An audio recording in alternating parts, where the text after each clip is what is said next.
Yep, we are live, bro. Yeah. We're live. What the guys? Come on, guys. Go to Acumen Share. We're ready. So we are live, ready, and waiting. We are waiting, guys. So we're live, Tomalin. 1 minute, Mrs. Sonny, yeah. Some stuff for yesterday in trending news now. Yeah, that's what you're trying to get. Yeah.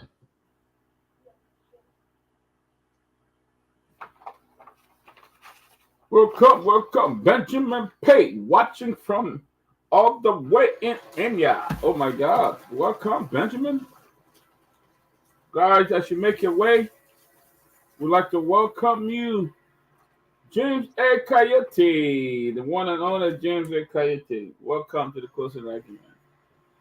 Guys, as you make your way, we'd like to welcome you all to the nation's premier and only fair and balanced station, the Closing Argument.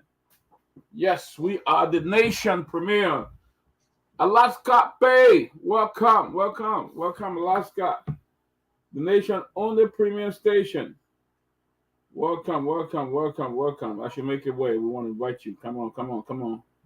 Let's do this together. Let's make it happen. You can make it happen, brother, sister.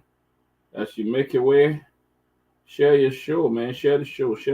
This is the nation only premium station, the Closing Acumen. We are live now. We are back to town. Welcome, Winifred Smith, watching us from Maryland. Felix Doe, watching from Grand Crew County. Welcome, Felix. Welcome, guys. The Closing Argument is here, guys.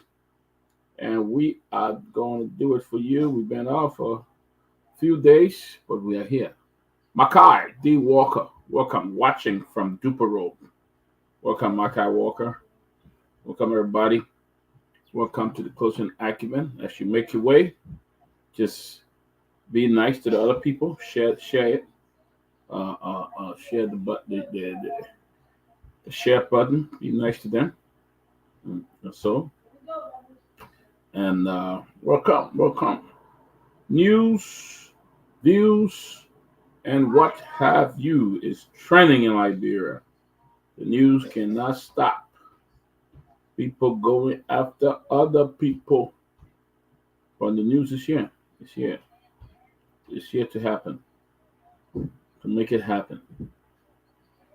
And so to make it happen. We're here, guys. Welcome to the Closing Acumen, man. Closing Acumen is here. We are here to stay. We are here to bring you the news. This is the platform that is fair and balanced. We believe in objectivity. So when you come on the Closing Acumen, you feel at home because we will make you feel at home and get your information. So welcome, guys. As you make your way here, we just want to make sure that we got stuff going. So welcome. We continue to keep our folks in Georgia in prayer today. There was a shooting in Georgia, in Weiner, Georgia, at the high school. Students have just returned to school, and it was a major shooting in Weiner, Georgia, at a high school. Our prayers and thoughts with the family. I mean, this is just not a good thing. Not a good thing at all for kids. Welcome, Game Gayflow. Welcome, Game. Good to see you. Watching from Atlanta, Georgia. Welcome to the Closing Acumen, and we were just talking about the shooting that took place at in Atlanta, and understand the suspect is a student. They said that two students and two teachers are dead after a 14-year-old opened fire at the Appalachian High School in Georgia. I prayers with them, prayers with the family, pray for them right now. Welcome, Gama, Josh Nameland. Good to see you. Good to see you, Josh. Darlington, Delapair. Welcome. Good to see you, buddy. Welcome to the Closing Acumen. Talking about shooting, Peabody. Yesterday, one of my kids' school locked down too. The Upper Darby High School went into a lockdown earlier today. I want to thank this coming from Upper Darby. I want to thank the staff for reacting in such a quick and in an appropriate manner. A staff member alerted administration and security about a student who seemed to be under influence. The administration and security were able to bring the student to the office and conduct a search. While searching the student, the administration found a gun as well as synthetic drugs. Wow. I understand how alarming this communication is for all involved, but I am grateful that our safety procedures were followed and that no one was injured. I'm also grateful to have the relationship we do have with the Upper Darby Police Department, who were so quick to respond and provide support to the district. As a community, we all play an important role in providing a safe learning environment for the staff and students who enter our schools. Today, our staff and students did an outstanding job implementing our emergency procedures. As parents and families, please talk to your students about making good choices. If you or your child needs to speak to a appropriate services professional, look, yesterday the person went on campus drunk, a student, and when they're searching a student, they found a gun with him. And luckily, they were able to put it under control. So my kids then they had to do an early dismissal. They just on lockdown the whole day. As the students going back to school, you got to keep them in our prayers and our thoughts because Juman Jala, shut up. Yeah, you can answer that in red trash. Yeah, so we just pray and hope that we will cover our kids as they are in school because all kinds of people. I mean, get all kind of things happening. I mean, student will go to school drunk, carry a gun, and next thing you see him, you're doing a random shooting, and all that. Just got to keep our people impressed because it's a tough thing. It's a tough thing, and we pray and hope that God will bless all our kids throughout the country as they go to school. Yeah, shooting, man. You talk about two students dead after being shot. In Atlanta. About 14 years old. That is so horrible. Can you imagine? And the thing about it is that the U.S. Congress, your past sensible gun laws, they will not do it. The NRAs, they pay billions of dollars to fight all these kind of laws that to put in place. Because it's a state, once you pass 18-year-old, you can go back gun. What if you get criminal background, no background check? I mean, any people will sit there and defend it. Say the First Amendment, Second Amendment, all kinds of stuff. Yeah, last month buy the high volume automatic rifle. I mean, these are guns that used in war front. But instead, they will say you can buy it. You know, one time I remember we're traveling in Savannah, Georgia. People, I didn't know that people can just walk in the liquor store with gun aside. I said, what? I was like, I entered the liquor store. If I come in the store with a gun aside, I said, let me get for the player because they're gonna play. Anybody tell you something, now they're ready to take gun and shoot you. You know, and then they told me they said in America when somebody tell you say, okay, I'll be back. You better leave. They go for a gun. You know, I mean, I don't take chances. You know, I remember when I came to the States newly. I won't call the name of the person because the person is still alive, but there was a Liberian guy who got shot in Rhode Island by Liberians too. When they had some beef with the guy, they came back. When the guy was on the dancing floor. They opened fire on the guy, but the guy didn't die though. He didn't die. Luckily for him, he survived. But the guys were in jail for I think for almost 20 years. Were in jail. They freed him a couple of years ago. Guys, your background noise. Somebody can hear your TV though. Yeah. But we just got to pray for the people, man. That's why. I mean, no one knows when they will die. No one knows how they will die. But I'm very careful with how I conduct myself in this country. That's why I don't go to club. All this stuff that we did in Liberia. I'm coming in this day age can't be going to club yet. 5 minutes taking. I mean, the guy people that can search you. We enter the club, but anything can happen in the parking lot. Anything can happen in the parking lot. Yeah, so I don't take chances, you know. Sometimes too, they have this thing they call drive-by. The man will just drive by, you come to your car, just fire you and go. If they got beef for you, people can do from state to state. I get an important call coming from I mean after this call. Yeah, you know, so I mean that's what happened. You know, kids, people have their call it the Second Amendment right, and they moving around with guns. They entitled to it. It's one of the laws that is so hard to fight in the U.S. And people, what I don't understand is people. Every year you have this happening. And up to now, some schools have not taken any precaution in regards to protecting the kids. I'm looking forward to read the story and see what happened. How did that 14-year-old enter a school, Appalachian High School? I know what the high school is in Georgia. It's a beautiful location, beautiful school. Uh, how did that kid get in there with a gun and were able to shoot, kill full people, two teachers and two students? Now he took those precious teachers away and their student, you know, their family, and took two students away in their family, you know. And the thing is, it's sad. It's sad. And you as a 14-year-old, they may try you as an adult, and you will go to jail. People think jail is joke in this country. Don't take it for a joke. If you visit the prison and see what go on there, how prisoners are treated in jail. I work in the New Jersey State Prison in the Office of Operation and Special Services, and I visit the prison like once or twice a week. And if you go there and see how those prisoners are treated, you will not believe it. They are not treated as human beings. They are treated as dogs. I mean, they're not even allowed to get in the elevator with you. They're not even allowed to stand on the same floor that you're standing on. Every time they go to, even to go take a shower, they got to hang up there and take them to go take a shower. I mean, it's bad. It's really, really bad. So, I mean, a 14-year-old shooting, he probably going to spend the rest of his time in jail. Probably going to spend the rest of his life in jail. It's very sad, but unfortunately, folks, guns are free in America. People go and buy a gun. That's their right. They're entitled to it. We'll see what happens.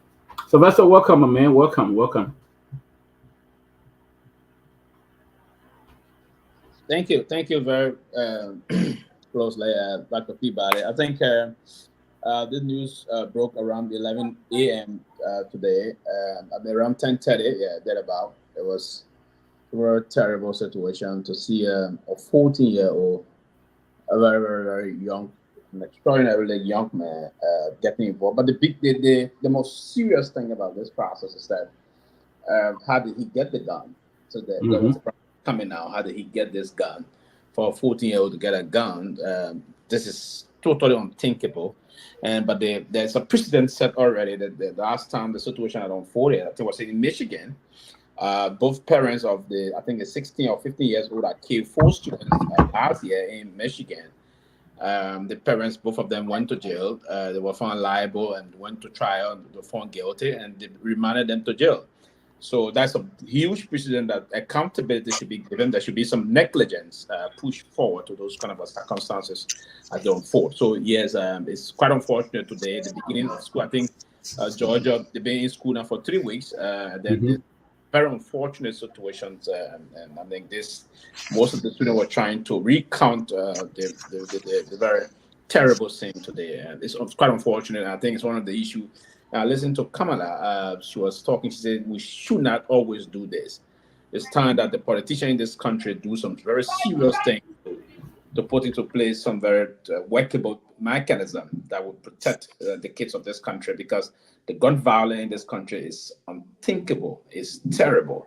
And there's a need to do some quick interventions where things can be done to remedy this particular situation. But my hearts go up today to those bereaved family, 2 students and 2 teachers.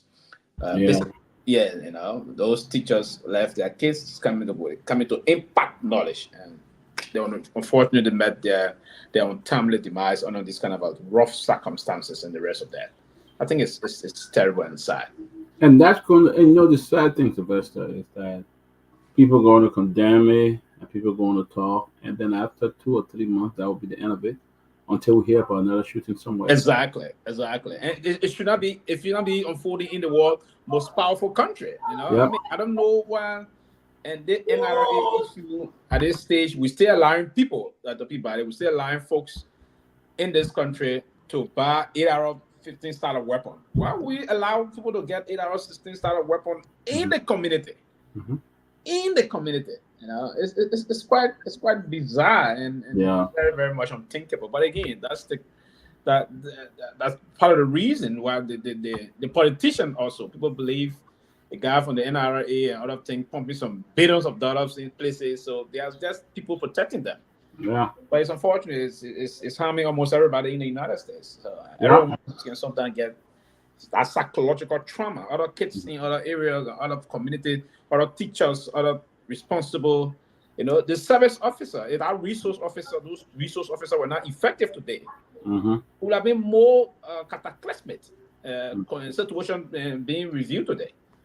But anyway, our hearts go up to the parents and the family of the 2 teachers and the parents of those 2 students. It's really sad. It's really sad. Very, very sad. You have a sad thing, and all they would do, just condemn it and toss it in the press. And that's why I've always been independent, because I mean, then you come when they bring it to the Senate floor, people will vote against it. But what happened? Man, look, I get all that brand politics. They're going to the brand politics. They will vote against it. You saw a situation that happened in Uvalde 3 years ago. Okay. When 19 kids were butchered by an 8-15 starter weapon. The guy used the weapon on those kids. He obliterated them. Obliterated them completely. Then they still sat down. Their own offices. The domestic terrorists put one there on January 6th. Back then, they almost get there and they say people are heroes. I put your man.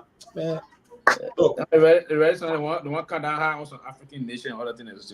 Man, sometimes it's a difficult thing, man. But we can see all. Look, bro, we got our hands full in our country. Right now, the president is in China. He arrived in Indonesia, and let me just share with you guys. But so maybe you guys can start to show that this with the China trip right now, right? Yeah, that's the focus.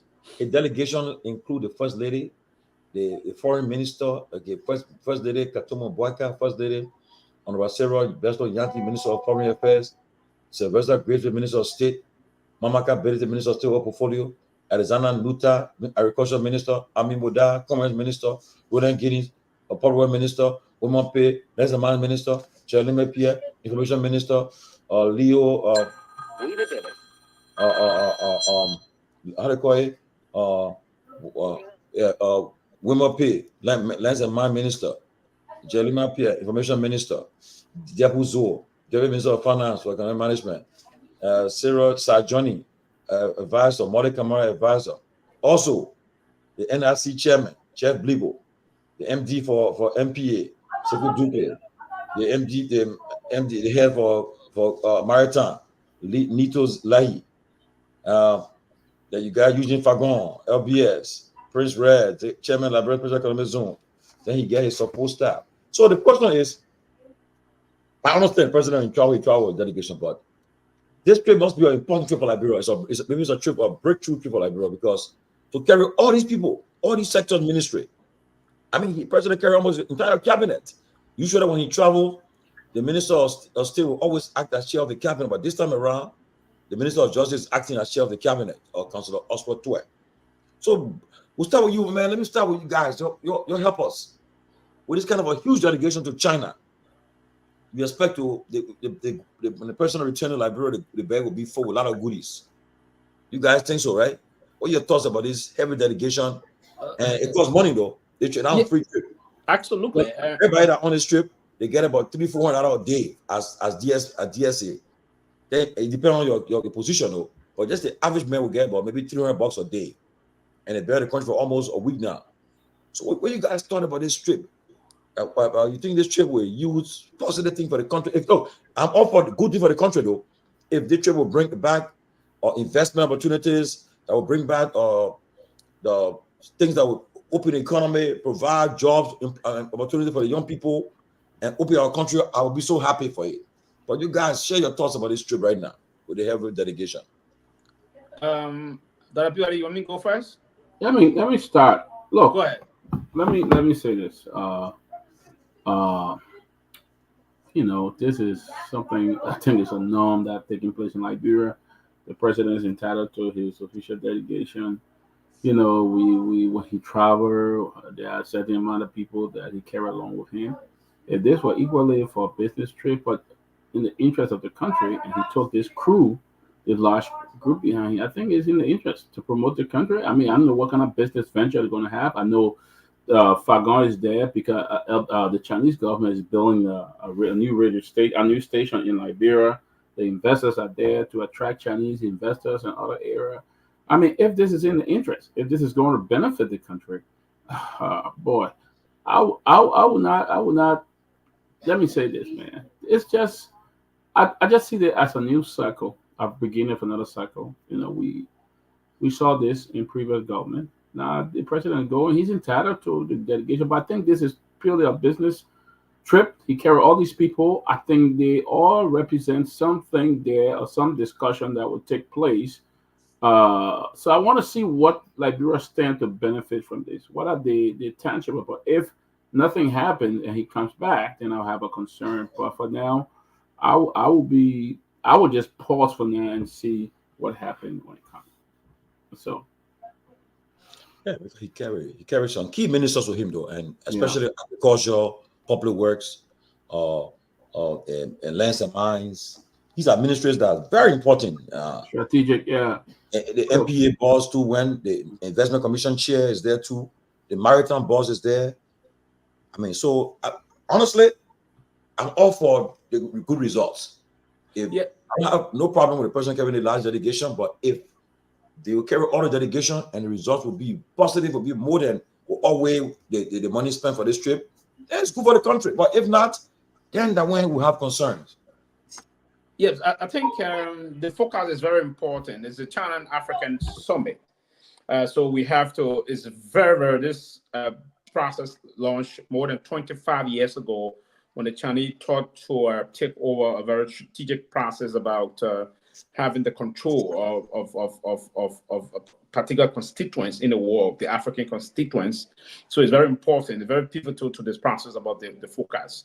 Every year, every time the focus is after major 3 period of years when the focus is around, the Chinese put out billions of dollars investment back into Africa. It's one of the need of this, what we call the geopolitics, the geopolitical process that is now looming, reverberating around the African terrain. So the Chinese seems to have an extraordinary control over this process.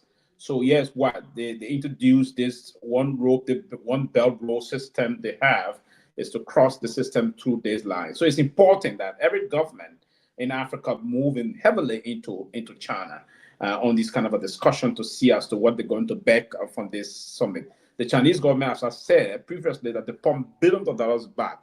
What President Salif leveraged this very well to her, and that's how today we have the ministerial complex. The ministerial complex you see came from this focus meeting also when the Chinese committed to do a lot of things. Part of the meeting, even the LDS, the new constructions came from the negotiation from President. We have visited the focus in 2020 when he went to the focus. It was part of this process that from President We. So most of the Chinese at the time committed to also building a crossover road for us. That crossover lane, something that about $52 million, but it didn't materialize because it's of late the Chinese had some issue with us as to how we voted against them at the United Nations on the human rights process. So they suspended those interventions. But the focus is very important. Now, I will give you some justification on why most of the government officials are there. For instance, the maritime bus. Remember, we have a strategic partnership with China in terms of most of our maritime free zone. Now, most of those issues, most of the millions of dollars that go over to the maritime process is though because the free land zone we signed with China, the reason why we were a little bit slow again is it came with the issue of late during the UG Nambe era. It was due to the China side having some problem with us. So they didn't go back to sign this. So we needed to move to sign. The first time we ever signed, it was when Dr. James F. Colley was the maritime boss when this process was initiated at the time in 2020. And then we needed to sign after every 4 years. I mean, I think 3 years or so, that didn't materialize. If that deal is consummated during this forecast, it's going to push up our maritime revenue very exponentially. That is also important. The port of Monrovia, the free port, or the National Port Authority of the Republic of Liberia, is a very strategic tool into our economic development process. We will need to sign a particular partnership with China to expand our port system via the port of Monrovia, the port of Buchanan, the port of Greenville, and the port of Harper. These ports need to be dredged in order way to boost our economic integration process. It's very important. The agricultural sector, for instance, there's a need to have and expand that. China is a model of industrial agricultural activities. There's a need to partnership with the Chinese agricultural department so that we can bring some mechanized system or scientific way of doing expanding agricultural level in our country. So at least we can manage to feed ourselves in the country. When we are self-sufficient in terms of producing our own food in a mechanized way is very vital and important. It's critical towards economic viability and pushing all online. Now, from the level of the ministry, my only problem here, the public work minister also does not need to do that. Remember, Chico and Sico are the two major biggest road construction company we have in the country. These are Chinese companies. There's a need that the public work minister is there because China is also playing major roles into how we move our infrastructure development forward. So the Minister of Public Works can initiate with the Chinese counterparts saying to them we need other raw materials and the rest of that. Remember, China has been supplying most of our government institutions major raw moving equipments. There's a need we have the public works minister on the entourage of the president, who on that entourage in the National Investment Commission chair. There's a need he goes and try to use his contact and his rapprochement with other huge investors. China, remember, we have more than 3,000 billionaires in China. They're looking for a place to invest. We need to tell them we have the climate, we have the condition, we have the national security process to protect investors. So these are systematic, and of course, the Minister of Foreign Affairs will have to be part of that because she's the conduit for our entourage, and she will initiate most of those very proactive discussion and other things. Now, with all of the basic thing unfolding in terms of the entourage now, probably you may have some non-essential staff there, but with this institution, Timothy, quickly, I think it's a very vital thing they want to play in the forecast so that we push on most of the projects. For instance, the $52 million bridge that should be constructed, you can go back to the Chinese and reinitiate it. But the maritime deal is very important and cardinal for us to sign. I think it's part of the reason why those official government are part of the president entourage. Like I said, I have no problem with this. I mean, with the carrying a huge delegation, right? If you carry a big delegation, like we said, it should, the amount of money you spend for such a trip should outweigh the benefit. It should outweigh the benefit should outweigh the money you spend. You know, it's business. If I put money into certain business, I expect to get profit. So if you carry all of these line ministers or the sectoral ministers, if it will bring back the dividends will be beneficial to the country, so be it. If you spend $500,000 for this trip or $1 million for this trip, and we'll get full time as much as we spend, no problem. But if you spend all this money and then we just hear there's nothing, because at the end of the trip, I would love to see the Minister of Foreign Affairs or these ministers then signing some document to say, well, we have the government of China have agreed to do this for Liberia. They have done this. I didn't see any signing in Indonesia. I don't know I know they had a conference. Some countries left from there with something, but I don't know why Indonesia ended. But I thought we would have something where they're making some commitment to Liberia or so. But if these trips just for going flying, just going for the picture taking, all this stuff, then I don't think it's appropriate. But we will not be fast to criticize. But all we can say, we are watching. We'll keep track of this trip, and see at the end of the day what will be signed from this trip. What will be the memorandum of understanding signed, or the document that will be signed from this trip. So we look forward to hearing good news from the president and his delegation upon the return at the end of this trip.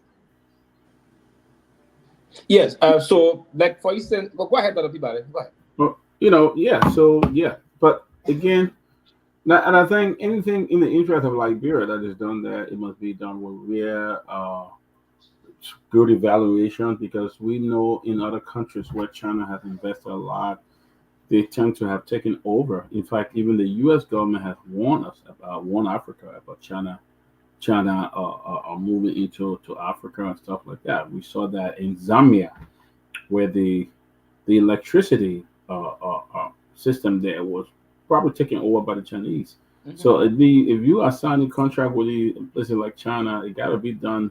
You got to be careful how you do it. You got to really understand what's going to happen, all of that, because the Chinese will get. They have a way of getting the money from you. I don't care what you do, so we have to be very careful how we enter into these kind of relationship and other stuff like that. But Yeah. So you talk about the port. You mentioned the port when you're talking about.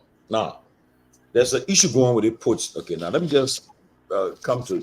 Okay, they said some members of the Senate are leading the charge to autonomize all seaports, going as far as to push for an act to amend chapter of the Public Authorities Law, creating the National Port Authority, and to create seaport decentralization and modernization, an act granting autonomy to the ports of Buchanan, Sano, and Harper, with some reportedly harboring eyes on a run for the presidency in 2029. Diplomatic international stakeholders are raising eyebrows and concerns for potential conflict of interest concerns. Now, I don't know whether to prioritize the ports is the best thing, but I know the MDA, the boss of the MDA, Dougal, is against it. But Senators Dillon and I think Senator Dillon and Kanga, I think, yes, they have been pushing for it. Yeah, they put them. Yeah, Senator Kanga, Lawrence, Dillon, they have made trips to China, and they concluded. So they've been trying to push for this, but other people are saying is they are against it. But we don't know whether if you privatize the port, whether it will benefit the country and so forth. But people feel that because people will bring their own investments, their own people come to run the port. That's why people are afraid, and they feel it's all about political for political reasons. I don't know what your thoughts, but like I said again, the delegation to China, I would not criticize the delegation, huge delegation, until we hear the outcome of the trip. yes, on a more serious note, but now I don't know what the intent of what tactics the government tried to put into these things, as to if the legislature or the executive they're planning about prioritizing the port. I think the process about prioritizing the port is going to yield more productivity. I don't know if the state, because if the state is those state-owned enterprises, there's some problem I do have with the state-owned enterprises.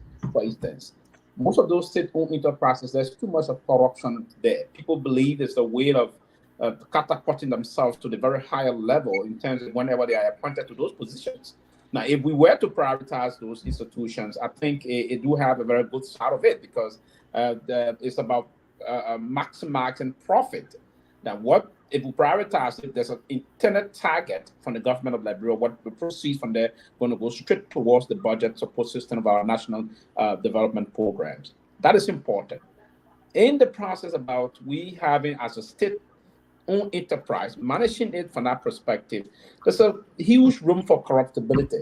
If the process about sometimes we have during the period of a fiscal year, you have close to 15, 20, $30 million being siphoned by those corrupt and unscrupulous elements being deployed in those institutions. So there's a way that we can figure it out. If we prioritize this institution, it's straightforward. I think the intent, the profitability, and all those things that we try to put to bear is going to be very huge. It's good about that. But this China summit is geared towards China pumping billions in Africa and looking forward to gaining major mineral contracts. That's the intent of it. They want to have a lot of influence over Africa, and part of the reason of ensuring that these things will unfold the way it happen. Even Senegal at that time, China is having some huge influence. The last summit were even held in Dakar, Senegal, and the rest of that. So it's important that the role we play and other things, but the dedication is around.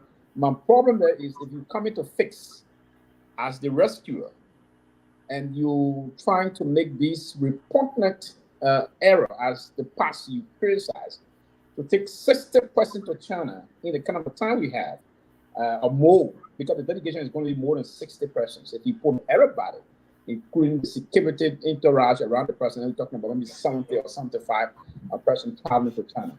That's too much for money. So they needed to be strategic as to how they want to plan this process. But I do have a very strong knowledge about this China process because I have been part of this issue. I do understand the understanding of forecast. If you were to go to Beijing, you understand that the one Belt Road system is just one to infuse around the place and bring up a huge kind of a development. But if you leverage this process, one of my take in this thing is the maritime box trip I'm there in China with the president. It's very important because it's going to help us big time. China does not really benefit from our agreement with them in terms of the maritime process. We benefit. It's a one-sided kind of a benefit that we accrue from that process.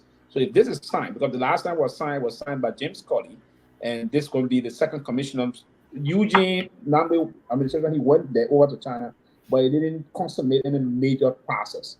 With this issue, when it's done, it's going to help the process very well also to expand the issue moving forward. But I agree with you, Tomalin. There's a need for serious debate in the country. We're being legislative. So the executive and the legislature, we have to sit and we think very strategically outside the box to ensure that we multiply the context of what we want to see move in the country. It's important. It's very vital that those things happen. And it's going to bring some huge upward development towards the country if we thought about prioritizing most of those institutions. It's going to help. It's going to help the process about those ineptitude unfolding in terms of malfeasance, and it will help on productivity and maximizing enough revenue generation on behalf of the country. Those are huge thought processes, and we have to be very open-minded to the system and veer those lines in thinking about our thinking line and our investment portfolio process. I understand, Sylvester, but my only concern is doing a business with China, especially when it comes to the mining and other area, you have to be very careful. You have to do the due diligence because China, we know the history of China in other countries, in other African countries, that they have benefited, and those countries are in debt probably for the rest of their life as long as they exist because of the kind of agreement and because of the kind of business that they signed with China. I'm not saying China is not a good partner, but I think if we are not careful to give up things like our mining and major investment area to China, like we could suffer it if we don't sign do the right thing. Kehleboe, welcome. We're talking about this trip, the president trip to China.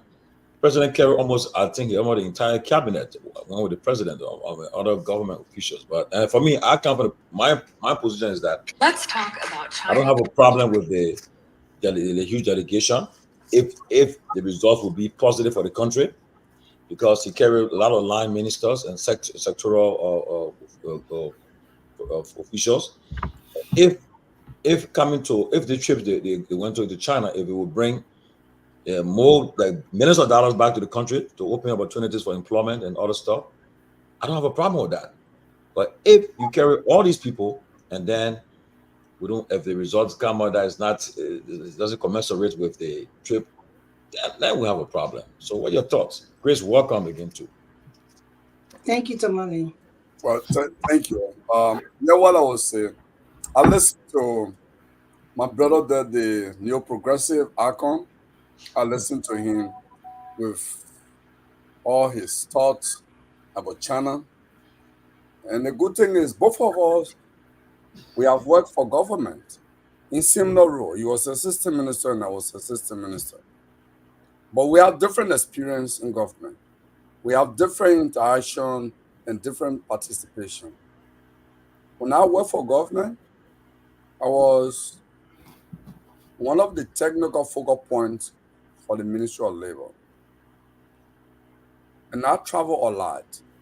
I attended conferences with then the Minister of Labor. Here is what I will tell you. Even before I go to the most substantive issue, let me just begin by saying we must be real to ourselves. The size of the delegation does not determine the outcome. It's just a fact. What determines the outcome is preparation, is planning. What do we normally say in life? That if you don't plan, you plan to fail, right? It's a powerful statement. You don't just jump and take a group of people and carry them. I will tell you what I know. I believe in 2007, there was a big conference in Switzerland. Madame Sally went there. Of course, she's a global icon, and people wanted to see her, so they invited her.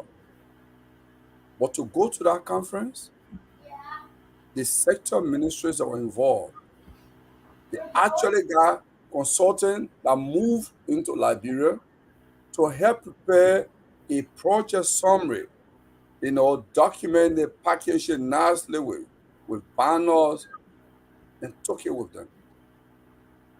Because these are your selling points.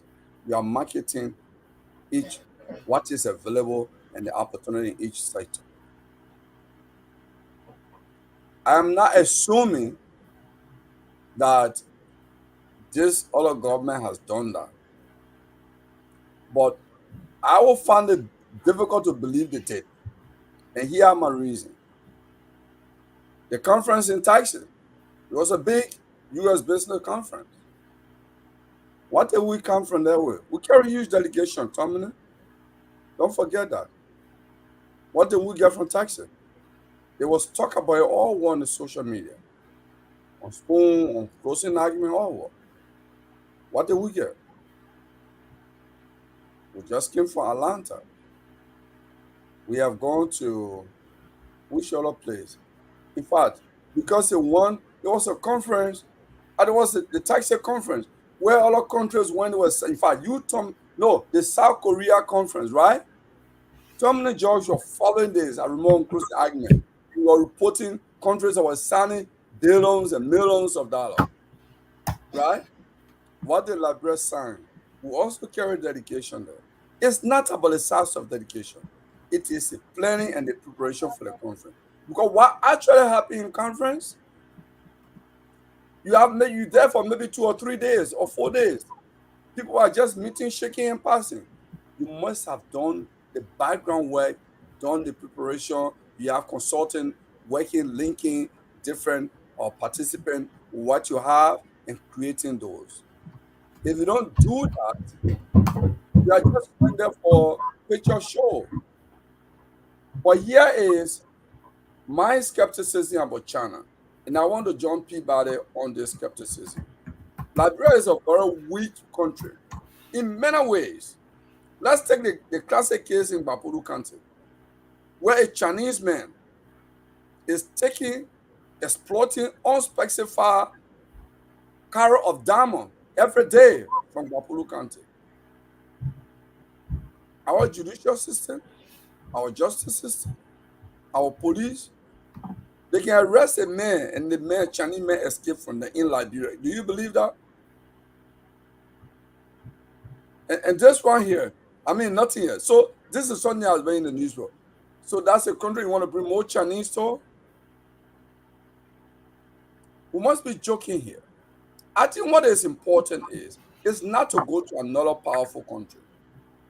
If we fought colonialism and we are fighting neo-colonialism, we don't go to another neo-colonial form of economic development. We don't go there. Africa's problem is not the lack of money. It's not the lack of resources. It's a lack of innovation and leadership. That is our problem. Burkina Faso is showing the way. That young man, he took power. And they were shipping gold out. He said, no, we will process this gold. We have the nuggets of gold package. The same way it is sold in Brussels, that's the way it will leave Burkina Faso. We want to get the price on the international market. Everybody knows Burkina Faso is one of the largest producers of tomato. It's okay. I'm going to commission a plant. We'll produce tomato paste. We'll ship the paste, not the fresh tomato out. We're going to add value to it. And that value addition will create jobs. That's what we need to do. It is true. We are. Liberia experienced an astronomical or domestic resource revenue mobilization because they were not getting donor support like that. So a lot of what was done was through ARA collection. And it is happening now because ARA boss has said it openly to the public that they have actually met their target and beyond. So what is left? Mismanagement. Because ARA does not allocate the money. The legislature does. And the legislature allocate to themselves and the fee. They don't allocate the money to productive sector of the economy so we can grow the economy. They don't do that. They allocate to themselves. So we can lead the fundamental issue and chase other people for that money. China did not get to where it is today by stealing. They are working by making our way through stealing. Theft. No. China did not do that. China was killing people for corruption. But Gongloe, I don't know what you read it different. What you were trying to say. I'm not really catching what your point is. Almost all of the 4 countries in Africa, we have 53 that are currently in Beijing, China, trying to do some economic diplomacy and here. So what are you trying to say? Pewee. I'm getting you. Pewee. I'm not saying African leaders are the best, though. I don't know why you want to use that as an example. Look, majority can go wrong. What African leaders have been doing, I'm talking about Liberia. I don't want to include the entire African continent. Okay? Other countries have the infrastructure. They can even withstand the kinds of things that will come from China and the kinds of interaction from other developed countries. Liberia is a very weak country infrastructure-wise, technology, you name it, or capacity, everything is there. Go read the National Capacity Development Report on Liberia. One of the reasons given there for the failure of the PRS was constraints on our capacity to develop. We don't have the skilled manpower to do some of the things we want to do. Go in and help you and ask for some of the specialists that you have, that you need in order to make the health system function. You don't have some of them. Okay, let's get from Grace, right? That's Grace way. But like I will end on this. Yeah. Like Peabody, I will be very cautious, not just about China, but any superpower. Because as Grace coming in, let me say again though, guys. Again, I would say for everybody to have their own views. But my view is that this delegation is huge. I agree, it's huge. The delegation is very huge. But they are having a meeting on the sidelines. Everybody having a sectional meeting. If I'm for public affairs, public works, I'm meeting with my counterparts there. At the end of the day, what we are saying is that this delegation is huge, but a lot of money spent. So everybody get it. But it's necessary. It's necessary. Yeah, but now how we know is at the end of the delegation, at the end of this trip, we'll see what will be signed. Running government, and then two, if these things are signed, let's see how it will impact the country. Because Indonesia, I'm still trying to figure out what happened in Indonesia. What will go for Indonesia? Still trying to find out what will go for Indonesia, but we're still digging deeper. But Grace, weigh in on this China trip. Yeah. Oh boy, why? Hi everybody. This is Grace Guar, and I'm happy to be here. And for me, we'll start with Kehleboe and Tomalin on this, because I think that in most cases, the smaller the delegations with the president travel, they save the country money, number one. and the effectiveness and the efficiency of the delegation, that's the most thing that really counts when it comes to the president traveling. So you can travel with 100 people. If they're not effective and they're not efficient, there will be no good outcome from that travel. There will be no the real desired outcome that they went there for. They will not be able to accomplish it. So I don't think the president should be traveling with a lot of people, knowing that Liberia is struggling right now for money. The country lives on debt from decade to decade. Why are you carrying people still complaining that they're not getting paid? I mean, children don't have money to go to school. You could leverage some of those money out there to help the poor people and their children, put them in school and help other people or help some of the entity within the government. Because the key factor in any president travel is the president himself. What can he accomplish at that point in time? But Joseph Boakai has shown us over and again that he is too old for the job. So that's the reason why maybe he needs all those people to go with him, because he doesn't have his own ability to actually be able to engage the people to what he wants to bring to the country. So he and his foreign minister and the other key members of cabinet that went with him. Why do you need all these people to come with you? Some of them will just go there. They just go there to take pictures. All the picture taking and sharing on Facebook. We don't need that right now for a country that is struggling. We need you to be effective and efficient in everything that you do, and help to save money for the country in any way you can save money. We complain about this thing when George Weah was president, that he traveled with all this youth delegation, and then you come and do the same thing. And this is a waste of the country resources.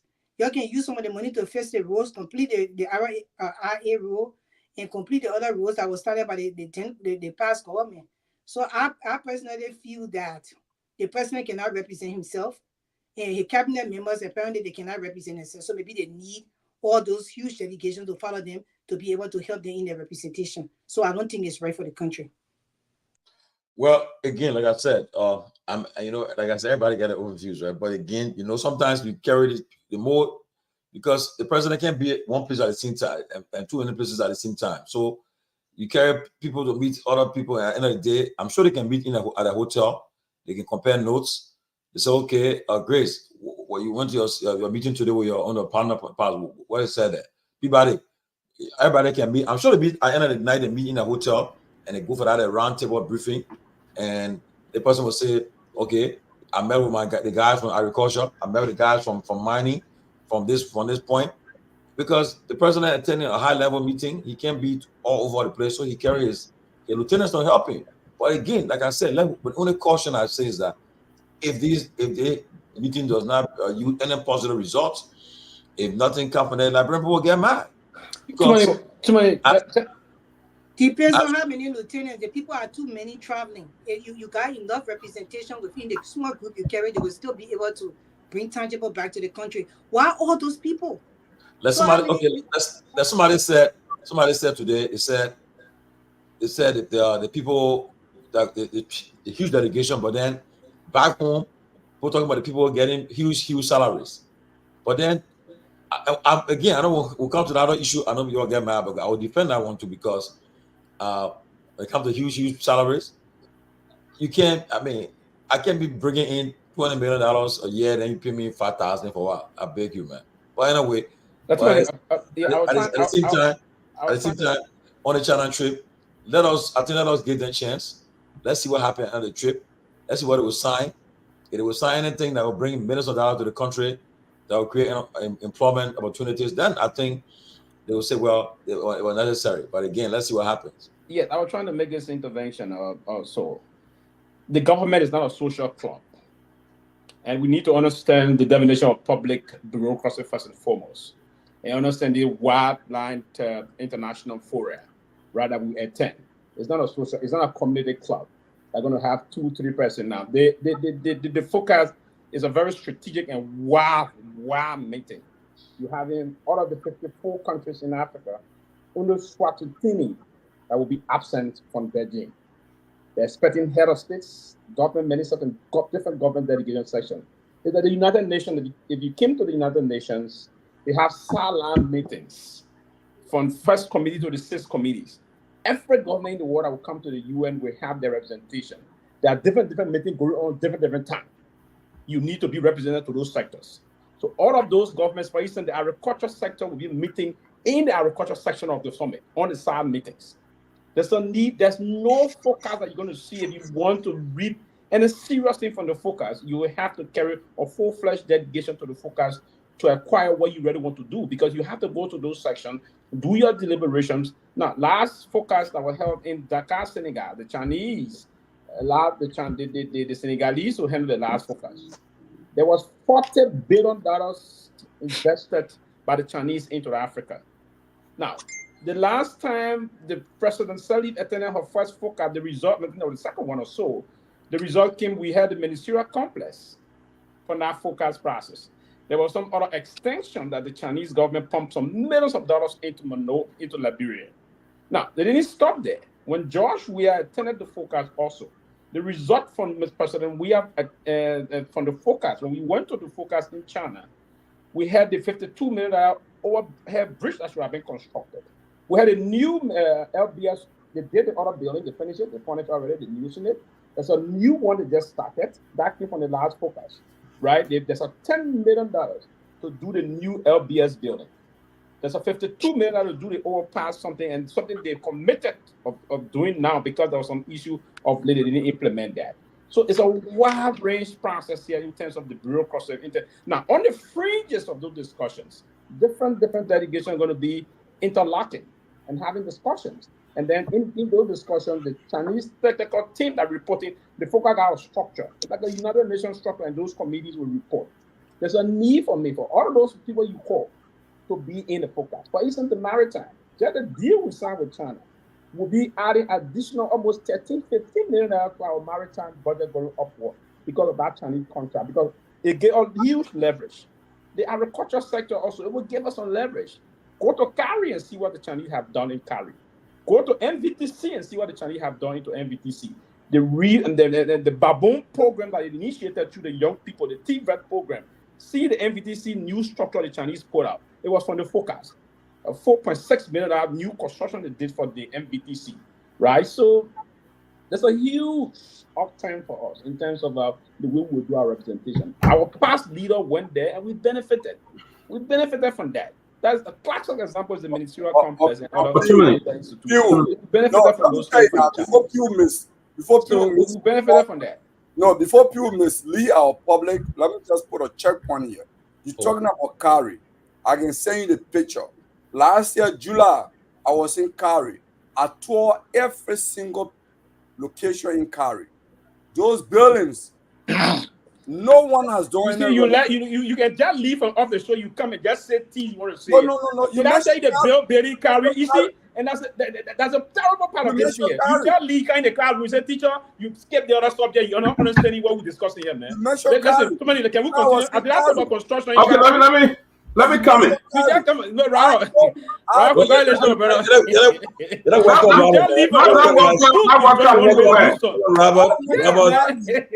Guys, please. I didn't say the new Benny Carey. I didn't say that. Guys, please. I didn't say the Benny Carey. I said they put some money to. Well, research, you should know that. You not everything you know, my brother. Guys, please let's recognize Robert, the newly wed. Robert. I mean, his wedding is in the books. His wedding is in the books. Is in history. This boy put down a display in Georgia over the weekend. He locked down that place. I don't know how to describe it. That wedding was not over the weekend, though. That wedding was 1 month's process. It went to the island. It came from the island. The actual thing took place on Saturday. That was a masterpiece. Saturday was just a climax. It was a 1 month process. But Robert did it. Robert put that one in the history books. Robert. That's why I went in the history book, because gave you the opportunity to talk to greet the people. Robert. Welcome you to where. Thank you, man. Thank you to my man. I had to come on right now. I was like, man, I missed the show on Monday, so I had to come on. But no, on a serious note, from the bottom of my heart, man, I would like to say thank you. And my wife and I, we've not had time to really say thank you publicly like we want to. because we just been so tired trying to get some rest here and there. Roberto. But on behalf of my wife and I'd like to say thank you so much to my family here. You know, we don't take this connection for granted. You know, Tomalin was there, Dr. Peabody was there, Chairman Ben Sanvee was there, and I know my brother Sylvester would have been there.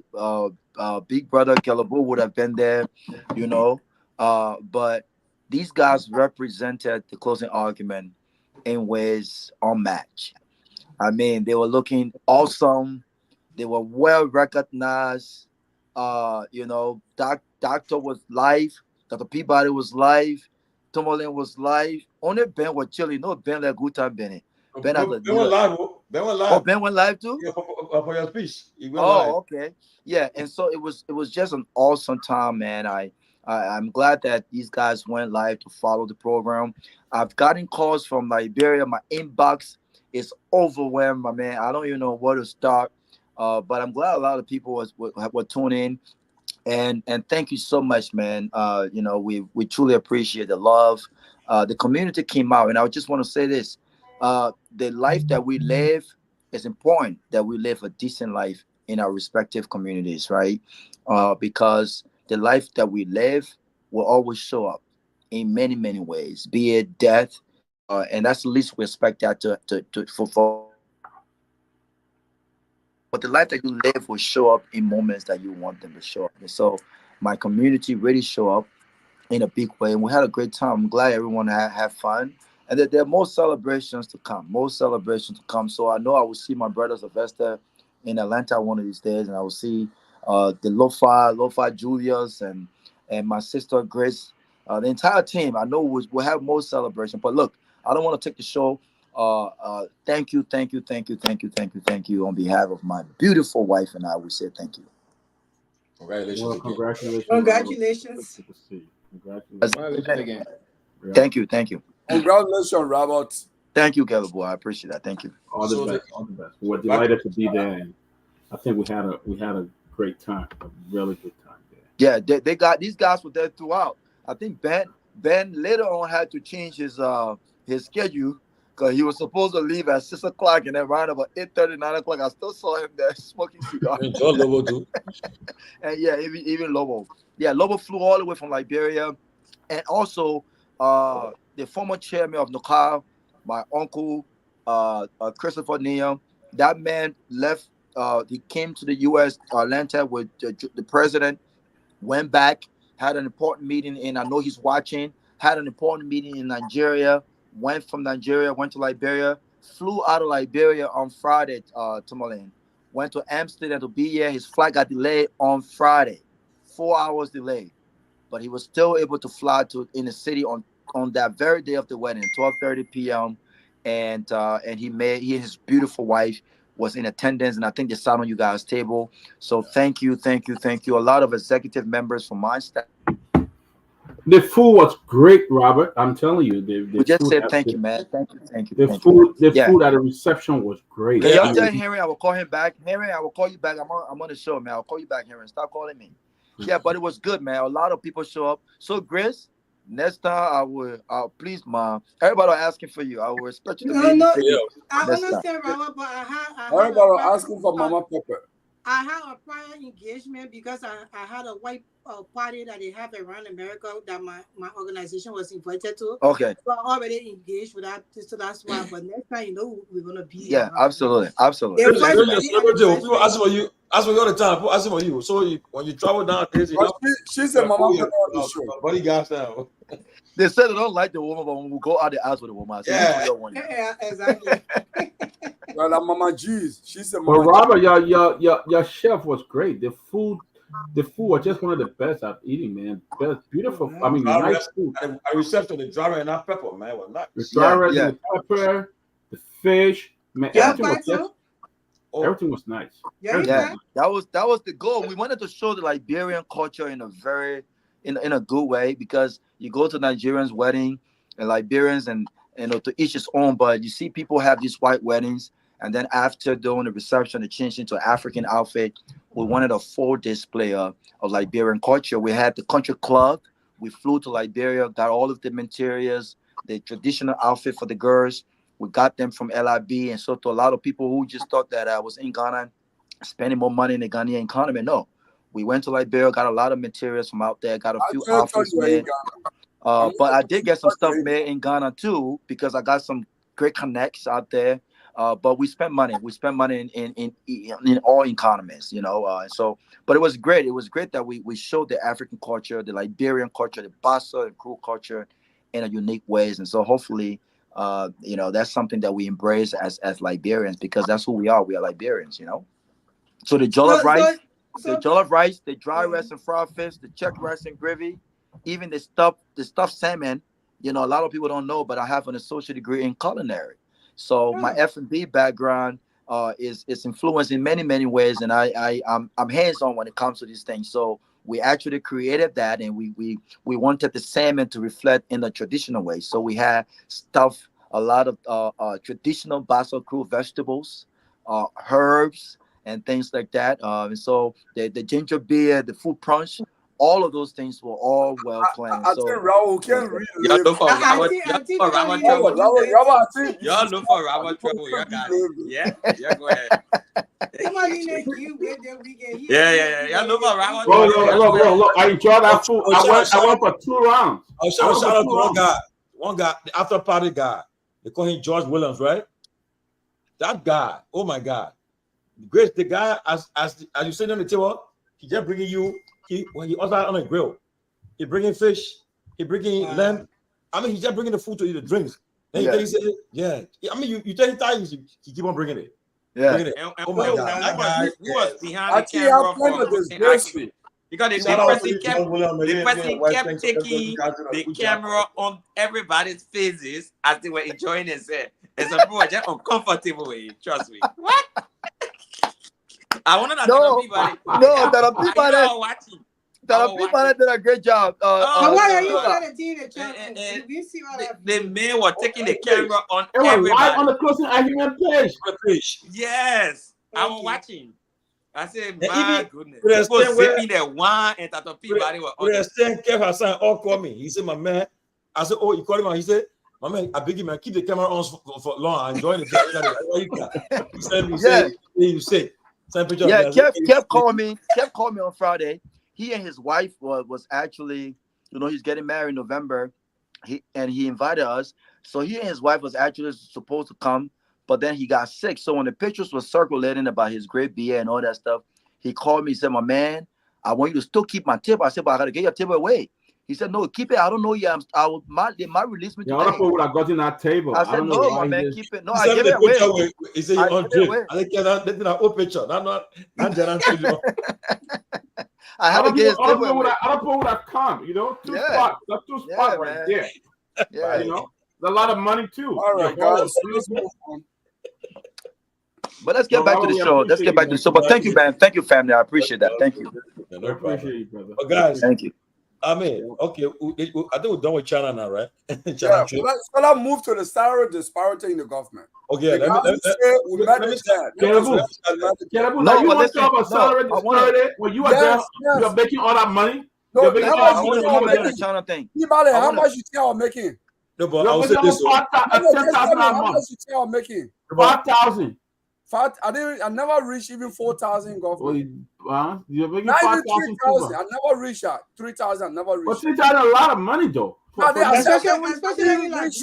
at the night. But that's not a lot of money if you got to pay your bills here too. Yeah, exactly with you guys. No, that's nothing. That's every month. Let me tell you, when I work in government under Sali, we started what $80,000 budget, or we should start very low. I don't know the price amount in 2006. So when I went to Liberia, how much I was making? I was making $400 a month. 2 times because I was just a refugee. I was still on, let's say, Passé in Liberia when I was working. My wife used to buy ticket twice every year from Dukan. And she said, what type of job you doing in Liberia that I have to buy the ticket? I was making $400 a month. Let me comment on the China thing. And I think Sylvester raised a great point about the importance relative to the importance of why those guys are there, right? But here is what I think. I was listening to the LFA, Liberian Football Association. You know, I follow sports a lot. And for many of you guys who don't know, Liberia has an AFCON qualifier match against Togo and Algeria. And then the under 20 team also have a tournament this month, the 20th of this month, that will determine whether or not they represent Liberia, like Liberia under 20 at the AFCON under 20. And the budget that was given to the government was under $500,000, under $400,000. Guess what? The government did not release the funds until 24 hours ago. The team had to leave yesterday from Liberia because they said they did not have no money. So to Sylvester's point, when you have almost the entire cabinet on a foreign trip, it costs money. It's not free. It costs money. So when the government has money to have these people fly out of the country, pay them per diem, put them in some of the most expensive hotels out there, without any explanation or reassurance as to what Liberia stands to benefit, then of course it raises questions as to why are these guys out there. But to your point, it is the responsibility of all of the government entities to disclose why they are on this trip. It happens in Ghana. When the agriculture minister accompanied the Ghanaian president at the UN, they were very clear in communication as to what they were doing on the sidelines. The Ghanaians were not questioning why they were there because they already had an idea of why they were there. So again, our folks cannot just jump on these trips and just leave us blinded. They're spending our tax money. We've got to know why they're there. If these things are communicated ahead of time and Liberians understand, you know what, the agriculture ministry stands a chance of benefiting, and all of the different entities stands a chance of benefiting, then they will understand the investment being made on these trips. But as far as we know, all these guys are taking pictures. They're in China. They're not explaining anything about these meetings being held, what Liberia stands to benefit. Then how do you expect the public to really understand the importance of why these guys are there? If they're coming back and there's a return on investment that will benefit Liberia, that will create jobs, it makes sense. Other than that, they've got to be able to explain that to the public so that all of us know the importance of why they are there and why they accompanied the president there.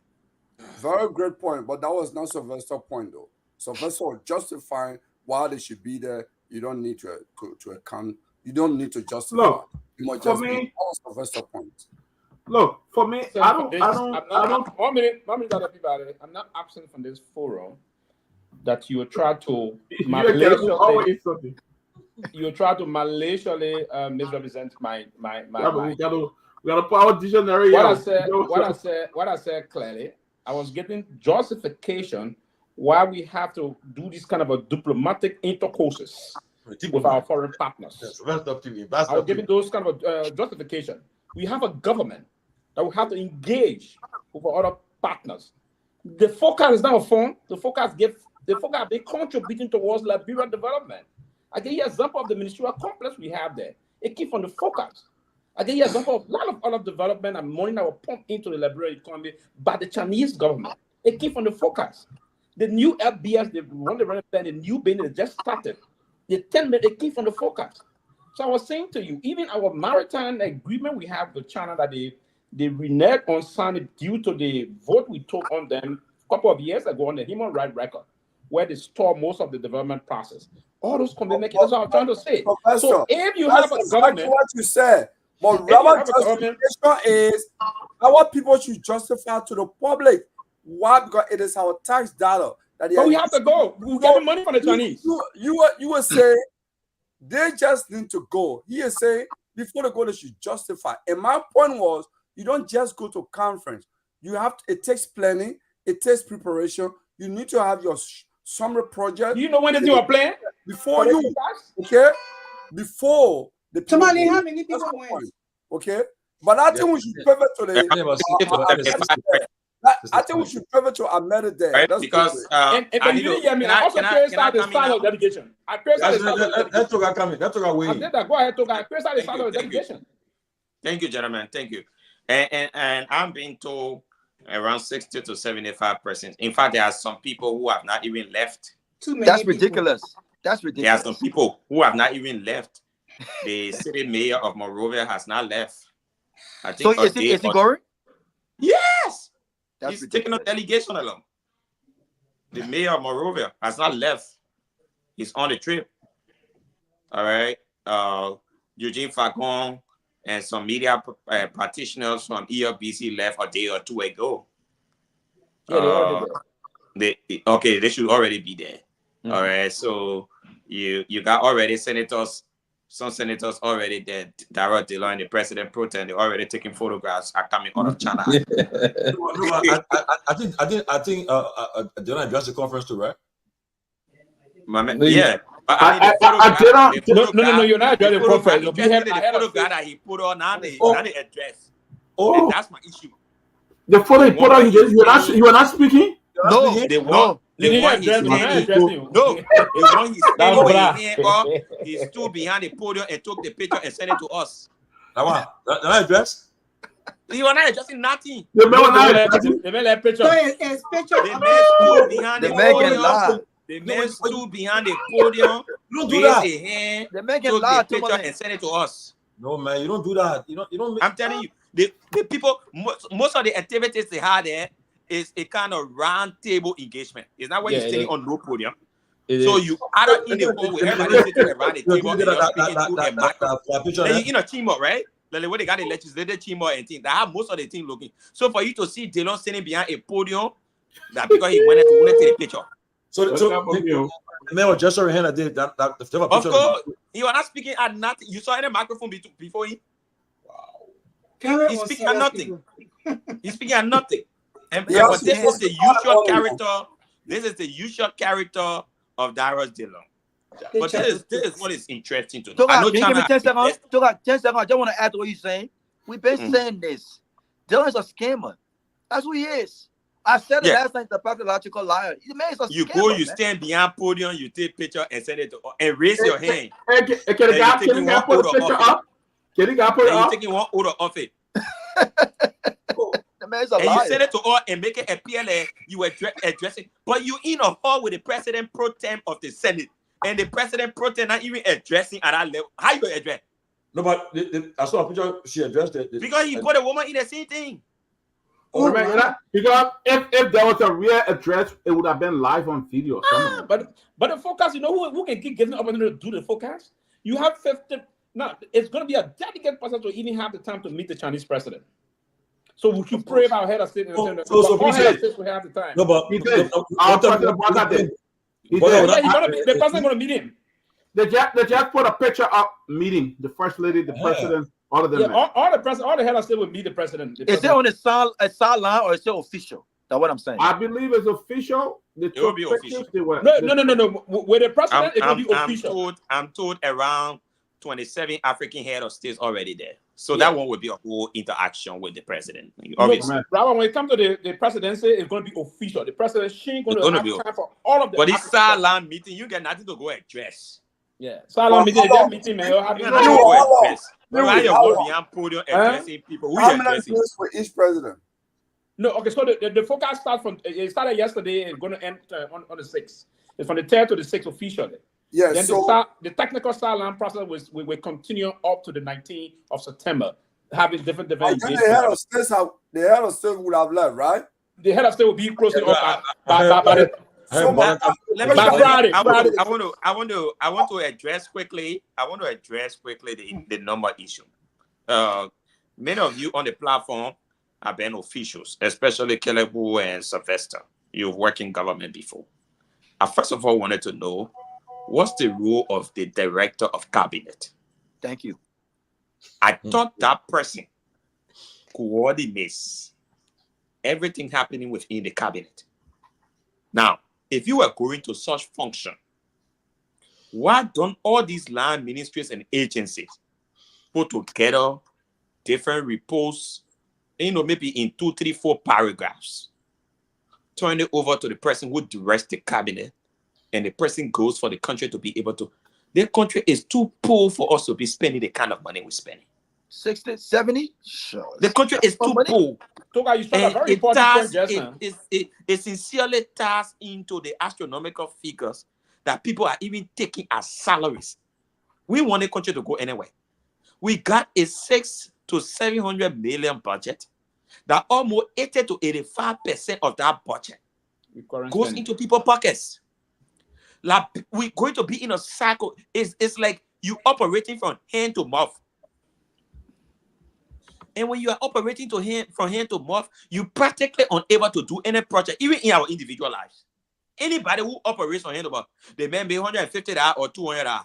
The man whole expenditure for a month comes to the $150 or $200. That man never going to pay a whole Jenna. Is it Jenna? Never. Never. So the same thing happened with the country. The country can get $1 billion problem. Then almost 600 to 700 million we use it on ourselves. And we expect for the country to develop when we get 600 to 700 million, $1 billion problem. For 6 to 7. So that picture? What about you see any microphone today, man, boy? Togar, on the phone, you want me? I will go to my own space. But that's embarrassment. You don't do that. The senator, man. It's too childish. They think that something a high school student. No,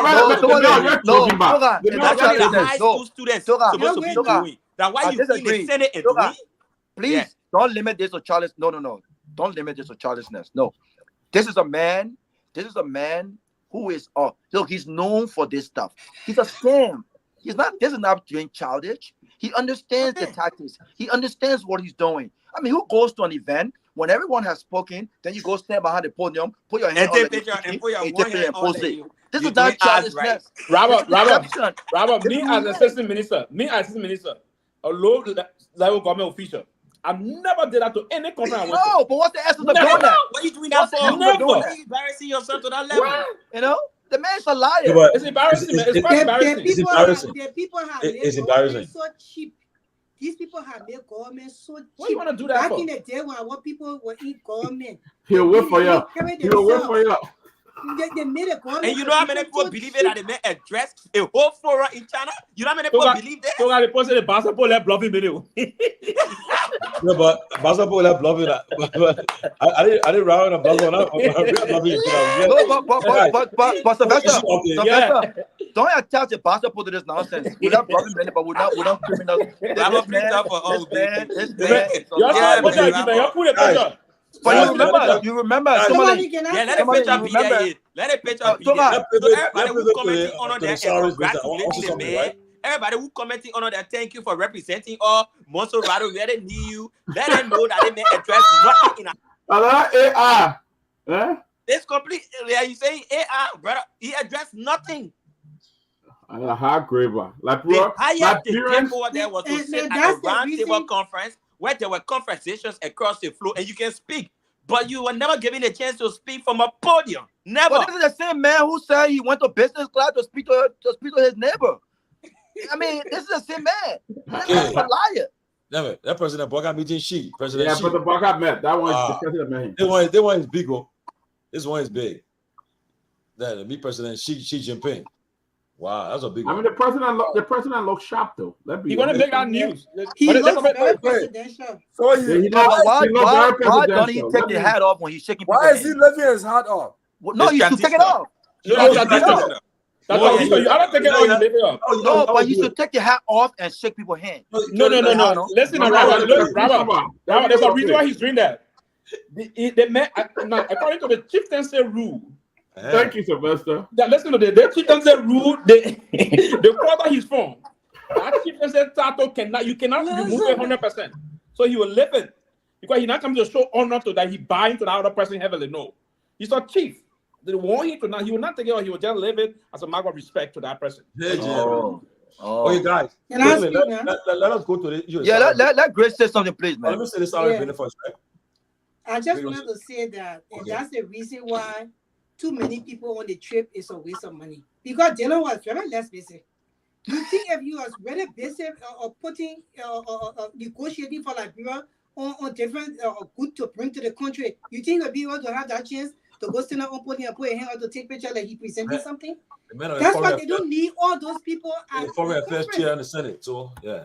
Yeah, they don't need all those people at the conference at all. Taylor was very less busy, and y'all know that the man, he never really went to high school, so he never don't know how to carry himself. Obviously, it's important. Okay. But that, Chris, stop that woman.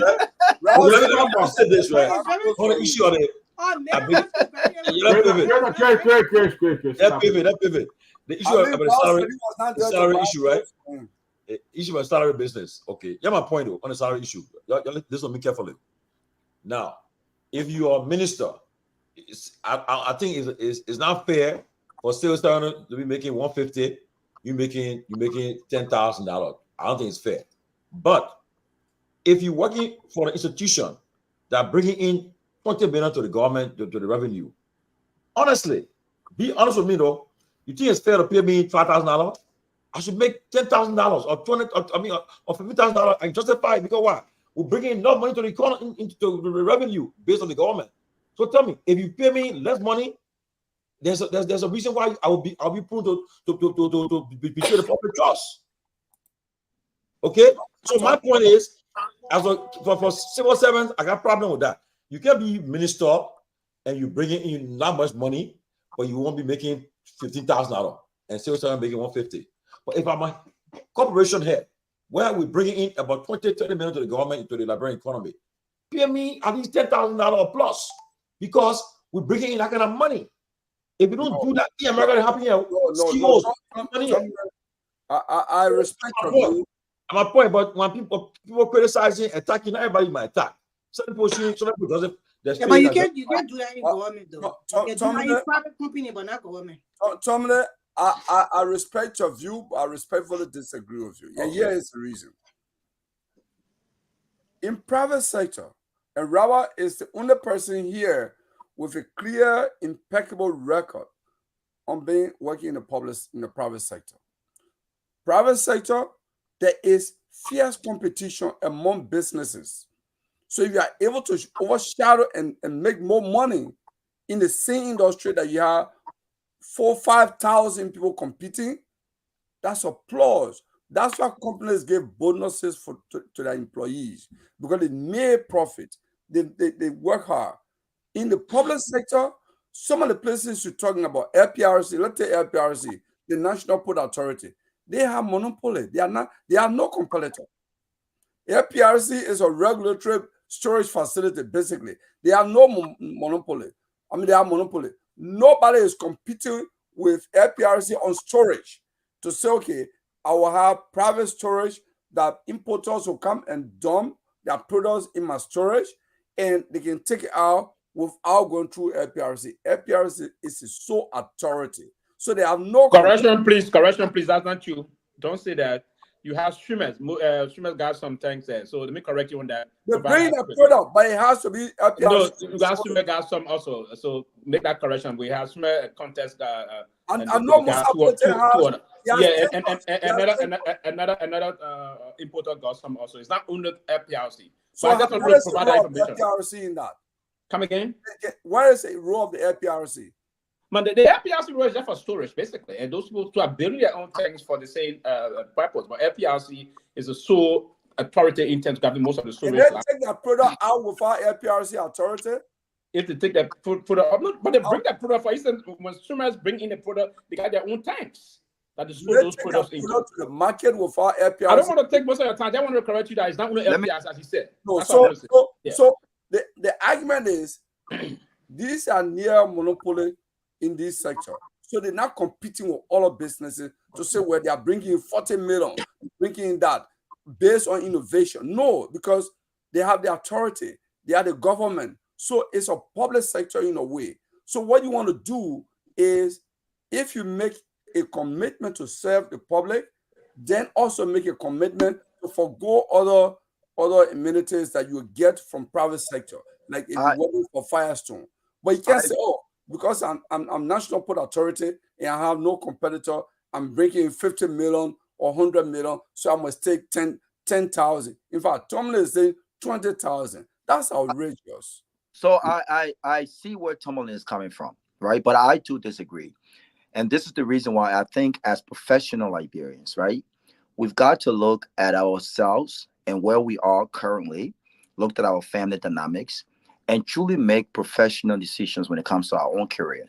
It's one thing to be a patriotic Liberian citizens, but you have got to understand at the detriment of what. And I think this is the reason why we have massive corruption in our country. People are making decisions to say, you know what, I have my families here, I have a mortgage here, I'm a professional, and I know exactly what I bring to the table, right? And I know exactly what that in return brings back to the country. But I'm willing to take $4,000. But guess what?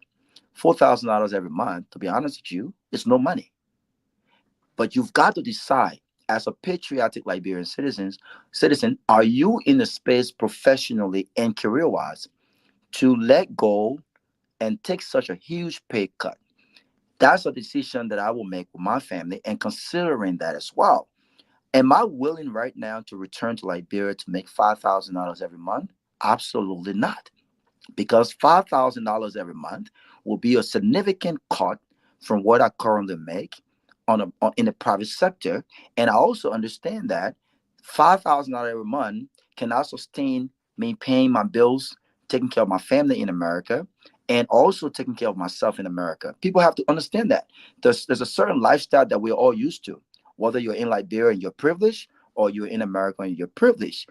But to deceive yourself in the name of patriotism and say, you know what, I'm bringing in $5,000. And by the way, if you're making $4,000 in Liberia or $3,000 in Liberia, and you're in Liberia, you have no responsibility in America, or you've never made that kind of money before, I understand why you would think that's enough money or that's a lot of money. But when you decide to collect that amount, you've got to make sure that you are doing so in the interest of your country. There are lots of folks who are collecting $3,000, $4,000, but guess what? They're taking back pay to make up for what they should be making up for to take care of their families. This is what breed corruption. And so to Tomalin's point, in as much as I know what my expertise brings to the table and what it brings back to our country and how much it improves the economy, we all professionally have got to make decisions, and we have to be honest with ourselves. In a country like Liberia, making $10,000 in government, that's outrageous. That's outrageous. But if I want to make that in Liberia, then my focus will not be in government. My focus will be in the private sector. Can I make that in the private sector, be it in Liberia, Ghana, South Africa, or Kenya? Of course I can, right? But we've got to make that decision. But when you decide to work in government, government is a service-focused area.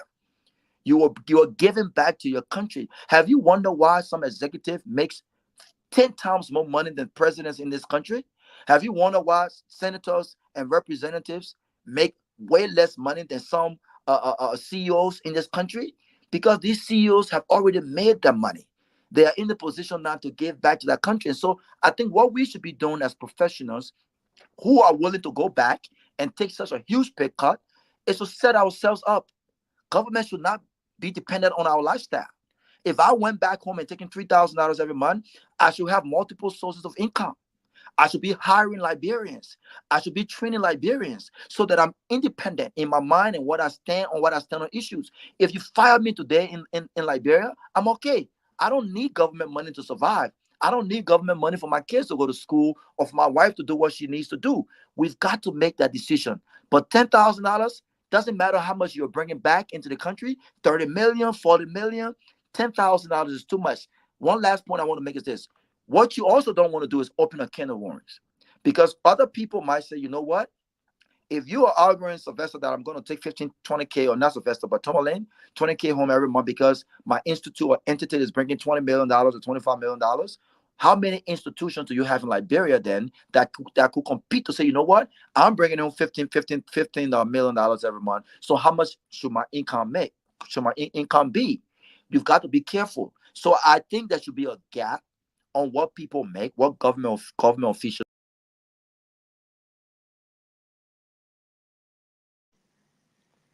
Well, I think you want. Yeah, I can come in.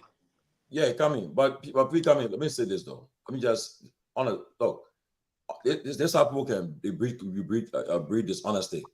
If you as a CEO or MD or somewhere, and you're bringing in that kind of revenue to the country to support the national budget, and you pay me some more money, honestly, because when you're in that title, people see you say, but this guy, He's president, he's CEO for this company, for this entity. They look at you differently. So you got to commensurate with your status and the job you do and you are doing. You can't be bringing 5,000. I bring in 50 million. I mean, helping the national budget. You give me 5,000, then you say that. Then you say I should be content with that. Guys, that'd be realistic, man. That's not realistic. Let me come in. Thank you. Hold on, Chief. Let me go now. Hold on. Kehleboe, relax. I just want to tell Tomalin something, but anyway, go ahead. I just want to say for Kehleboe, thank you. Let me Chuchu. It's been long. It's been a while. Thank you very much. I had to come on today. I said, can I let you talking budget today?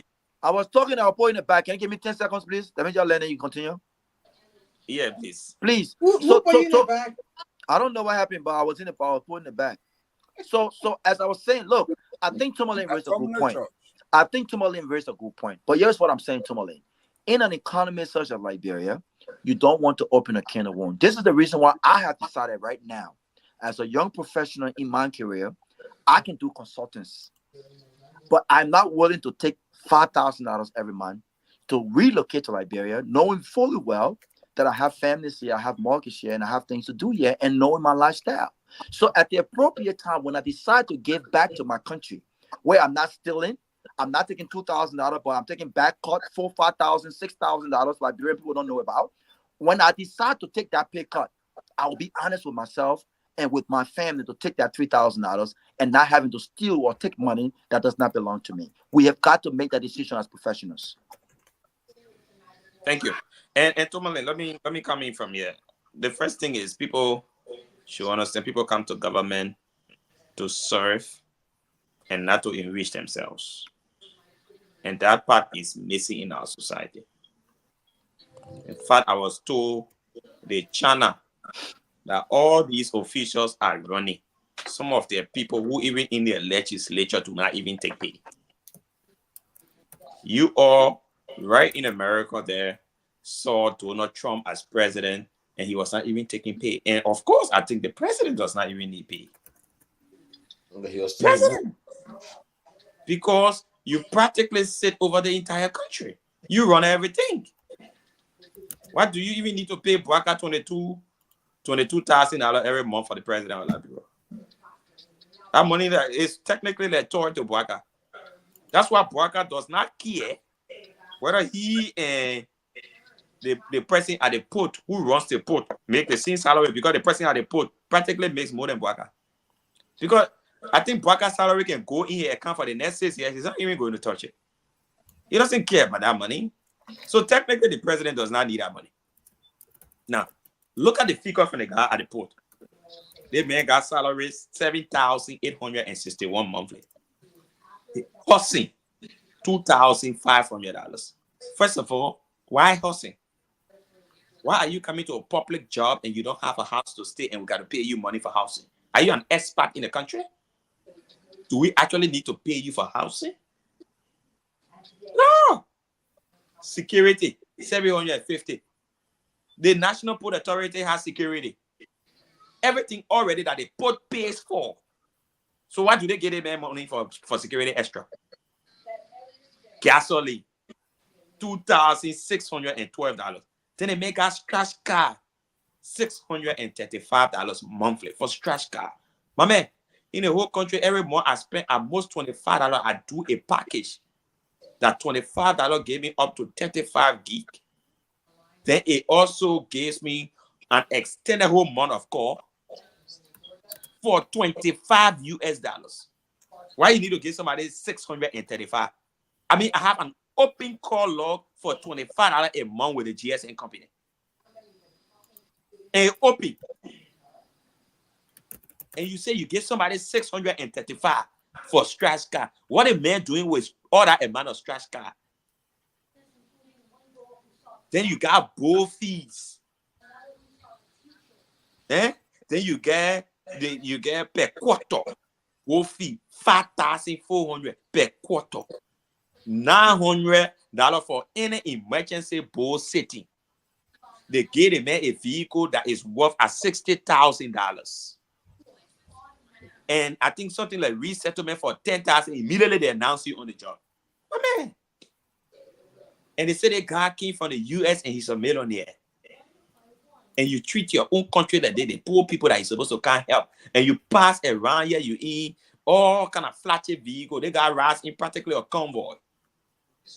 You got the privileges of bringing vehicles into the country from anywhere in the world as port director, and it passes in our pool, or anybody even knowing whatever. Nobody, when the port director brings a vehicle into the pool, we ask them, man. Look at even the thing the people been running around with online for Apache Honda. You get gasoline. Then you get gasoline for operation. Then you get another set of gas again for your generator. My man, they make a $3,000 for gas for generator. How in the world these men will even allow LEC to reach the poor people when they're getting all the kind of money? You want to tell me Apache Honda not get LEC to the hall? That we got to get him money again for gas for his generator at his house? They work, the other guy from Liberia, Electricity Regulatory Corporation, like Klatume, that makes 11,000 plus US dollars. You work for LEC and we get you money for gas again? How would that man want that survey to reach us, the poor people? How that survey will reach us if we giving the man who's supposed to bring current to my hall, we're giving the man gas money for a generator. I mean, we're practically telling that man, don't perform. We're telling that man, say, don't bring current to the people because you need. Come on, man. Okay. The country not going nowhere. Yeah, before Pewee and Kehleboe and Chidu comes in, let me say this.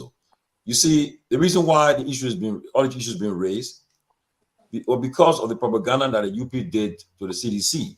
You see, and that's why they're quoting all the things they said against CDC. It's being reproduced now. People are saying it. They criticize CDC for these things that they are doing, and they come and they say they cannot change the rescue the current, and then they're doing the same old thing that they accuse the CDC of. Okay, honestly, as I'll say it again, I think people should get paid commensurate with their status, with the job they're doing, and what it brings in the country, in the economy. But at the same time, too, don't forget when you choose on your feet, you forgot. Now that you out of power. CDC out of power now. You criticize CDC for this thing you are doing today. That's why I'm making an issue. Had it not criticize the CDC, nobody would rather be, especially if you're doing the job and really bringing in the revenue in the economy. Jeff, for quick information. Just a quick information. And I can tell you that even in the CDC time, the figures were higher than it is now. But the CDC made some of these figures far more. Like at the LTA, it was around $20,000 to $21,000 that came to that 15. The CDC harmonized all these disparities. So then you said you have come to rescue the country. Yeah, so that problem that you also supposed to help us to reduce it further. Yeah, but again, I already know it's all about. But see, what I'm trying to say that, honestly, gentlemen and lady, I cannot be bringing in 20 million to the revenue of the country as well. Then you pay me $5,000. Let me frank, man. Guys, for God's sake. So the National Investment Commission for all the company then account to Liberia. Technically, that man should be making $100,000. I know you're gonna come in your expert area here, but let me just say this quickly. Two things I want to put out your Tomalin. First, you try to argue that big salary when they pay people well, it will be a way of fighting corruption. That is not true. Because many people who steal are people who already have money. Okay? The people engaged in other activities to steal, like your friend Jeremiah Kun, he already had money. You can go there and see how much money. Look at Thomas Fowler. They found a way to make money. You already have money. So just to debunk your argument, higher salary has never fought corruption. What fight corruption is system control, right? If you make it difficult for people to steal, they will not steal. If there is consequences for stealing, they will not steal. So that's what we need to do.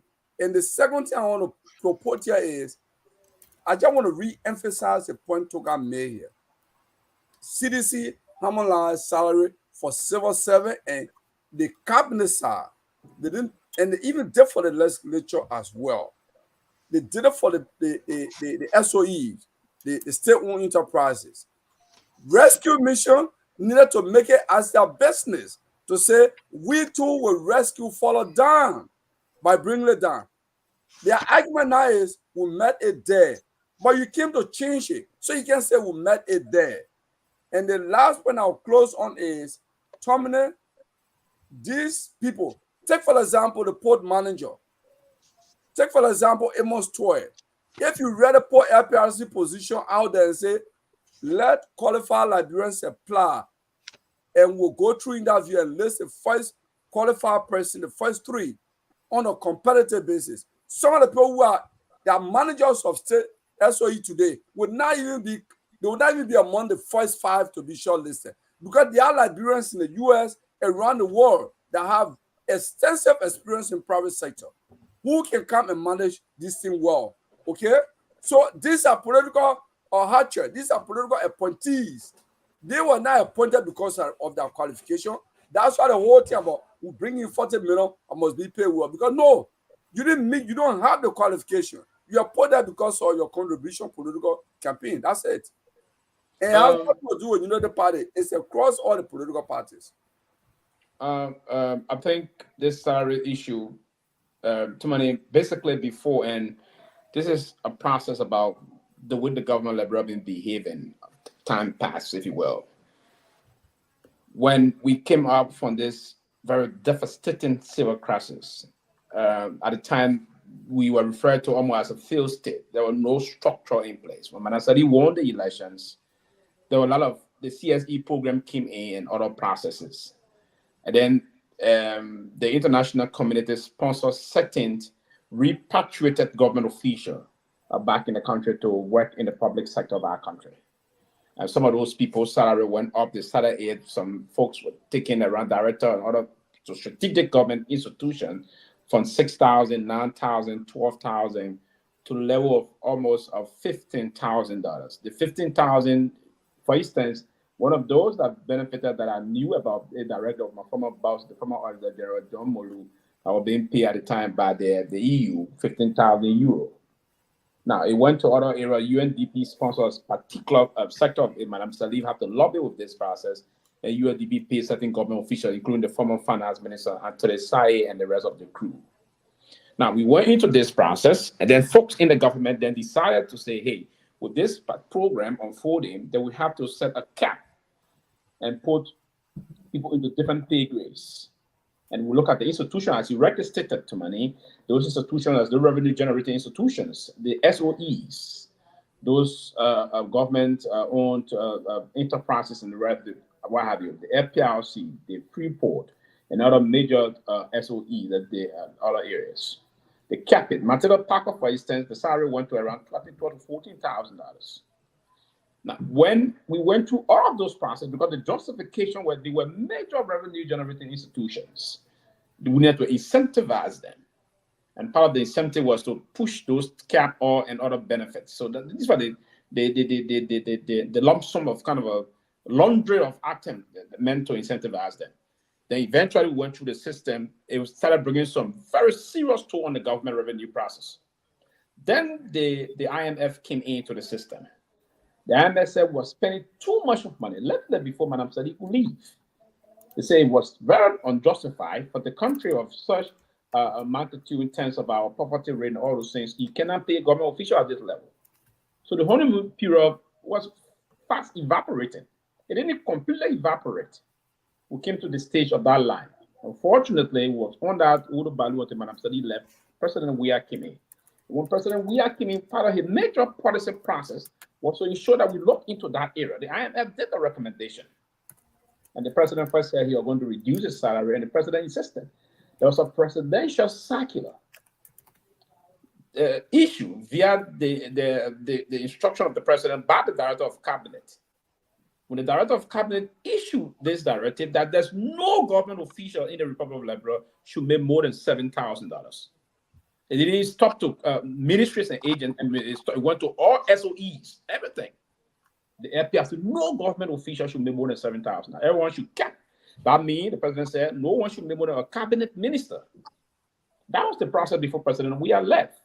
Now, the process that we don't know now, and I wouldn't say for sure yet, I don't know if officials of the government, when they started pushing it up again, right, and giving other benefits, the president instruction, that circular that was issued by Jordan Sulonte, the cabinet director, the director of the cabinet, it was very clear and explanatory. It was unambiguous.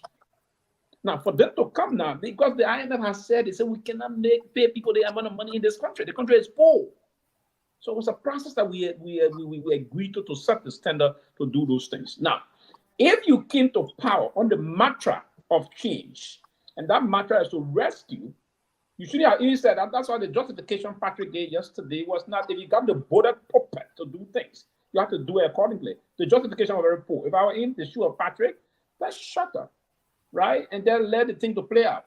Because you campaign, you are very loud. You, Patrick, very loud, hitting on other government officials. Then you can say we met it there. You were missing to take 1,200 out few and the rest. So there was no justification there. It was a standard set by the international community that we had to meet as country to navigate through the system of what we found ourselves. So I think it should be now a policy that we wait to see what the president is going to say. I think the president can address. The president he addressed it today, though. Okay, yes. The president will have to address the issue, and the only person that can solve the issue will be the president. He has to go back again and do a circular that any government official that will not meet this process will be dismissed immediately. We got to stop these things. You cannot be doing this kind of line, the government being the kind of line, but it's a system that push up to it. It's a policy that will do up. The reason why the study pushed for this 2006 for government officials to make this money, she was right. The country was down. Nothing was in the country. It was not the British government that was paying that money again when I study pushing. It was the UNDP and the international community, including the EU, that paid John Moru 15,000. And there were certain institutions, the name quickly, there was the GSC, those accountability institutions, and major integrity institutions, and those SOEs that were generating huge money. The GSC, the Freeport of Monrovia, the LPLC, the LTA, and other institutions, few other institutions were kept in that land. In certain directors in the Ministry of Finance and the former Finance Minister Anthony Saye that were being paid at the time by the UNDP and other major international partners including the EU. Yeah, why did they pay them? They paid them because they wanted to be honest and dedicated to the job. That's what they paid them our money for. No, one of the reasons they paid them our money because they repatriated most of them. That's the reason why we put the cap on them. Repatriated bureaucrats. They were repatriated from good jobs. Yes. That's why they had to go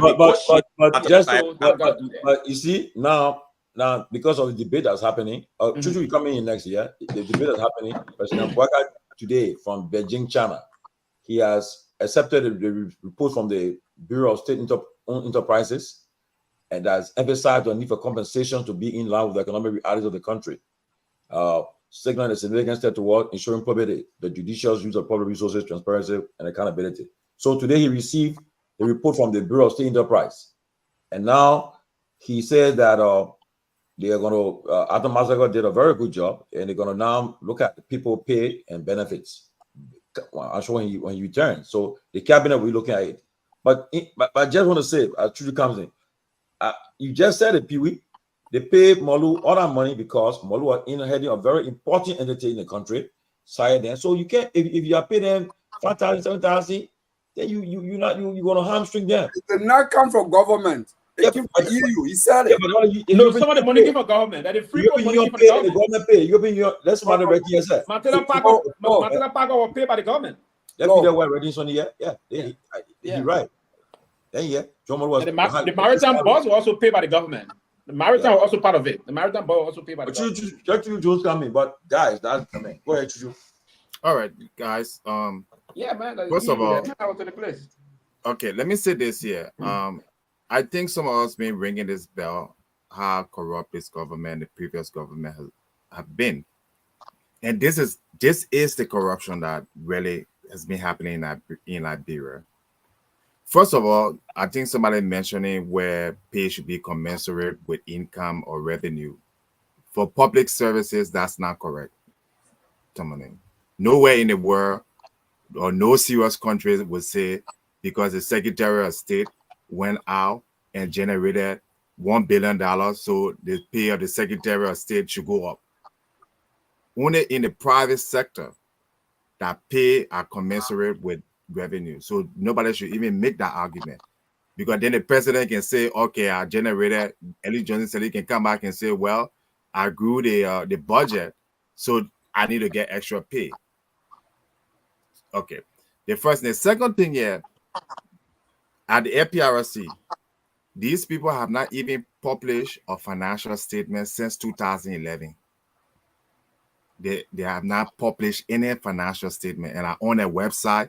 The only one financial statement they published was from 2011, and it's not even a complete financial statement. In the budget, they put the revenue, right, growth, but they did not put the expenditure. So they put an increase of X amount in revenue, and that's why they want to justify the compensation. But you didn't put your debt, you didn't put your expenditure. You can make $1 billion and spend $1.2 billion, as in the case of Liberia right now, and that's why we have $2.2 billion debt. So there's been no economic improvement in the country that any agency can say, oh, we improve, we increase the assets and the revenue of the country, because we are running a net deficit year after year. Liberian government have never ran a surplus. And I challenge anybody, hey, you can call your financial people. Every year in Liberia, we borrow money. Somebody said we have sorted before in the past. What year? Tell the year. It's on the budget. Tell what year Liberian government generated. The government are begging for government what you call assistance from other countries. We had time. We had surplus. No, we did not. Where? No budget shortfall. What are you talking about? You have budget shortfall. No, we did not, Tomalin. We are not high shortfall. We are not high shortfall. We are high shortfall because listen, Tomalin. We are not high shortfall. He had. That's why he had to go and borrow from the central bank. You get when you have a surplus, which means that your revenue is over your expenditure. But if you go and be borrowing money from the IMF and borrowing money, let me interrupt you small. Do you know that for the 12 years that Ellen was president, do you know that domestic revenue generation, right? Compare the 12 years of Ellen domestic revenue generation, and we are 6 years domestic revenue generation. We are generating more money for domestic revenue. But they also spend more money. What I'm saying in accounting. So you're trying to say that they have more money, they generate more money for domestic revenue, mobilization, as compared to Ellen 12 years. Ellen, but I want to tell you, some of the reason why Ellen was having donor support, we had to have that. So we are rely on domestic revenue. All right. So we haven't did a good job. No, they did not. They did not. Still did a good job. I agree. This is not a matter. This is not a question of your personal. Hold on, yeah. This is not a question. Yeah, I know. This is not a question of Tomalin or anybody's personal opinion. Accounting is accounting. Finance accounting, right? You can look at it and say, oh, because we brought in 300 million, so we did well. You look at how much you spend. If you're spending 500 million and you brought in 300 million, you're running what, 200 million deficit. That is horrible. You have to pay for those debt. You think what had come when we had took over, the debt was 800 million, when you left when there was 2.2 billion. So it doesn't make any sense. I mean, it's common math. All these government, what they do is they go out there and they borrow money and they pay themselves. That's how they're stealing from the country. All of them guilty, from Ellen to the current boycott. And that's it. The APRC report shows that. And that part of the reason they don't even give financial statement, because the income statement will show how much APRC generated and how much APRC spent. That way you got to look at. When you subtract the amount you spend from the amount you generated, it gives you your net. And no government ministry yet can show me the financial statement where they have a positive net. Let me ask you a question. You can always talk about you know how APRC generate their money? Excuse me? You know how they generate their money? On a thing, through storage tank, they don't produce any kind of thing, but they have to spend, they have to pay for those facilities. So it's simple to do a calculation as to those same processes as to how many products come in the country. It's not a difficult thing.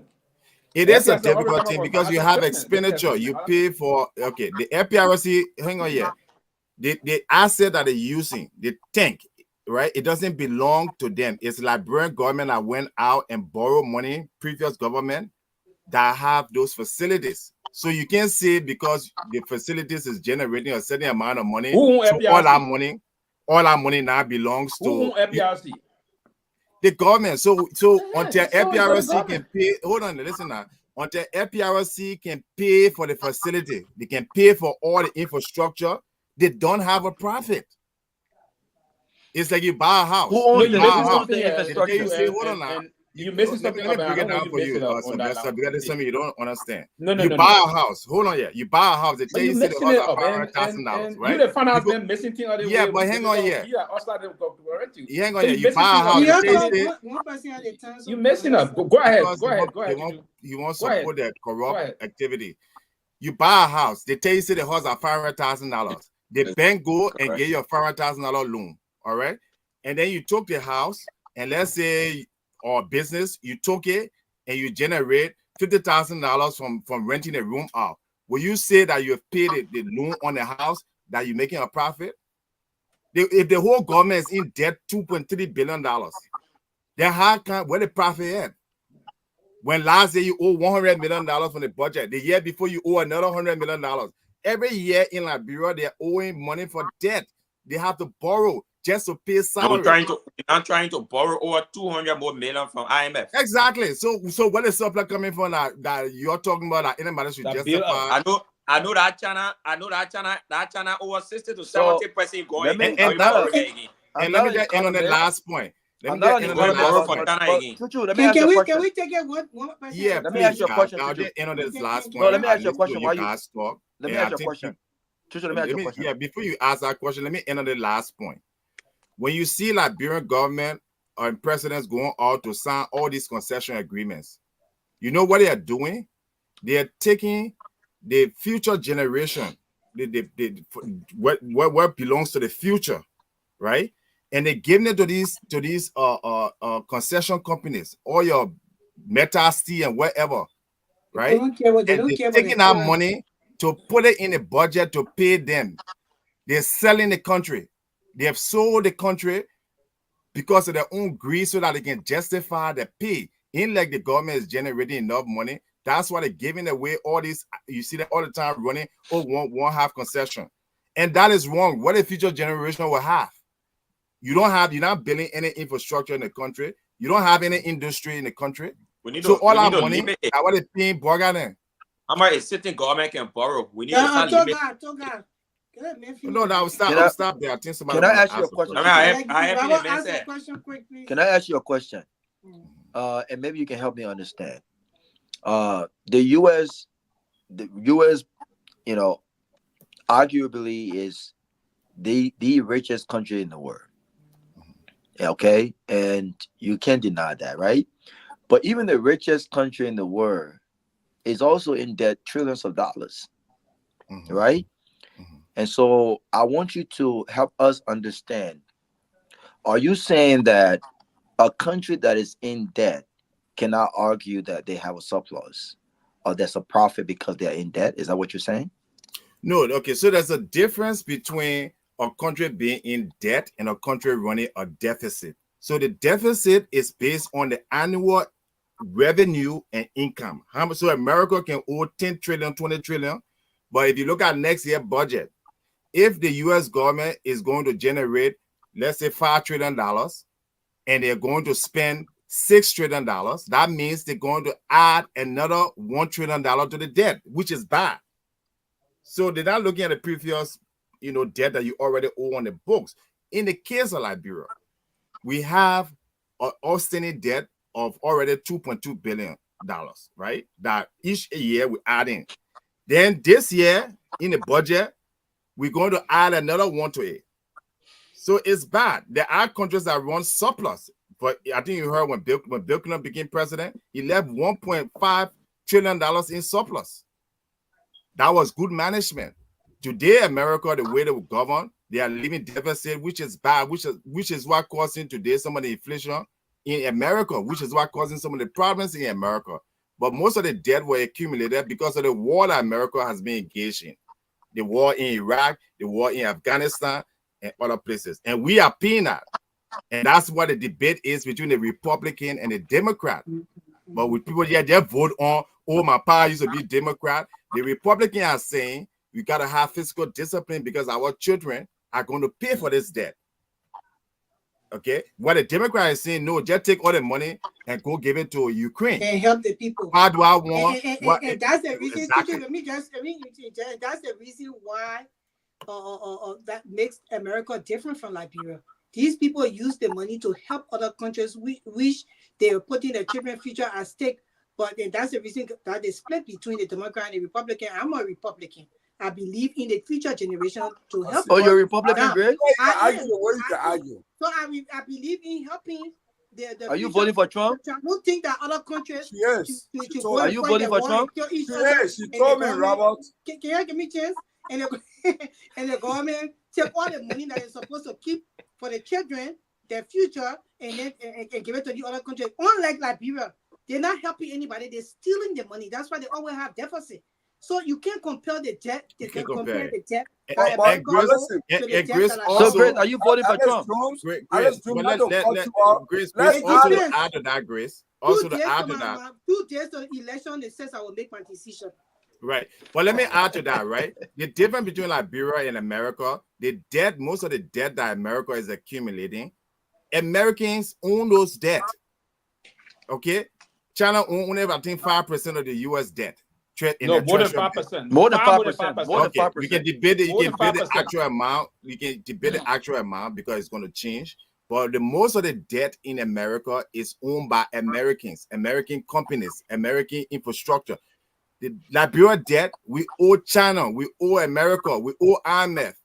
Secondly, the debt that the people are accumulating, they are building the country, so they're adding value to it. Our own debt going to factory owner, George Weah, Ellen Johnson Sirleaf, which are going to take out of the country. How can anybody support that? I mean, George Weah and Ellen no longer in power. Yeah, but it already went to her. You think how she got all her money and all, you know? And I disagree with her leadership style, though. That thing that she was that's the truth. America, I disagree with that money. That thing destroyed Liberia to the core. And Liberia, it would take a long time for the country to resurrect from that decision. Alex, I wanted to add to it. That has always been Unity Party's modus operandi. You heard about the current education minister and what her resettlement package was. Over $40,000 to the woman. Why should that be? Because you know what? The current education minister. It always happening. Is to serve, not to go and give. You will have a substantial amount of money to live your lifestyle that public servants are supposed to live. But if you go to public service, nobody getting public service to get rich. It's to serve. The dignity of the job is that because you're serving other people, you're serving the country. But if you say, oh, because you're making so much money, if I want to work in Liberia right now, I'm making my money. If I say I'm going to Liberia, I will take a pay cut because I want to serve the country. I won't go there and say, oh, you're paying me $70,000 a month. And it will be very unreasonable for the people that live in the country. They may as well then prepare the people in the country and then do their work as far as school and everything so they can take those positions instead of giving one person $65,000 just to relocate to Liberia to do a job that somebody in Liberia when they're ready to prepare themselves that can do. It's not fair to our people in the country. So I disagree with that. I really do. So Alex, let me add this. I know the Republican has to talk over and over. But let me just add this. The debt you're talking about, the military, the component of the military intervention around the world contribution is actually Republican. They are the propellant, the guys who push for military intervention around the world. They are the leading investors in military complexes around the world. So you can't put that on the Democrats. The Democrats put their mouth on welfare issue, on helping people. And I'm an independent. The problem I have with the Republican is they are pro-life, but they oppose helping poor people. They oppose having pregnant women. How can you say you're pro-life, but you limit help, even wake that poor pregnant women go and get? Republicans oppose that. How will you expect the child to be born healthy in America when you oppose that? But then you say you're pro-life. I mean, that position is just paradoxical. I don't understand that. I thought you Republican. No, I'm an independent, a registered independent. Okay, independent. That's the reason why you have to vote. The only problem I said to you, Tomalin, if it had been between Donald Trump and Joe Biden, I was going to vote for Trump. Look at that. Why? Yes. But then you all the things you say. I'm independent. I'm independent. I agree, but all the things you say that what Trump believes in. No. Yeah, but the thing is that if we vote the Senate and once you choose Trump, we vote them in the right way, they can limit Trump in certain aspect. So it's not the president so much. It's what you vote in the House in the representative area. That's what matters in the country. Trump 2025 project 2025. You will know that he shouldn't be in the other warehouse. First thing, but go on like politics.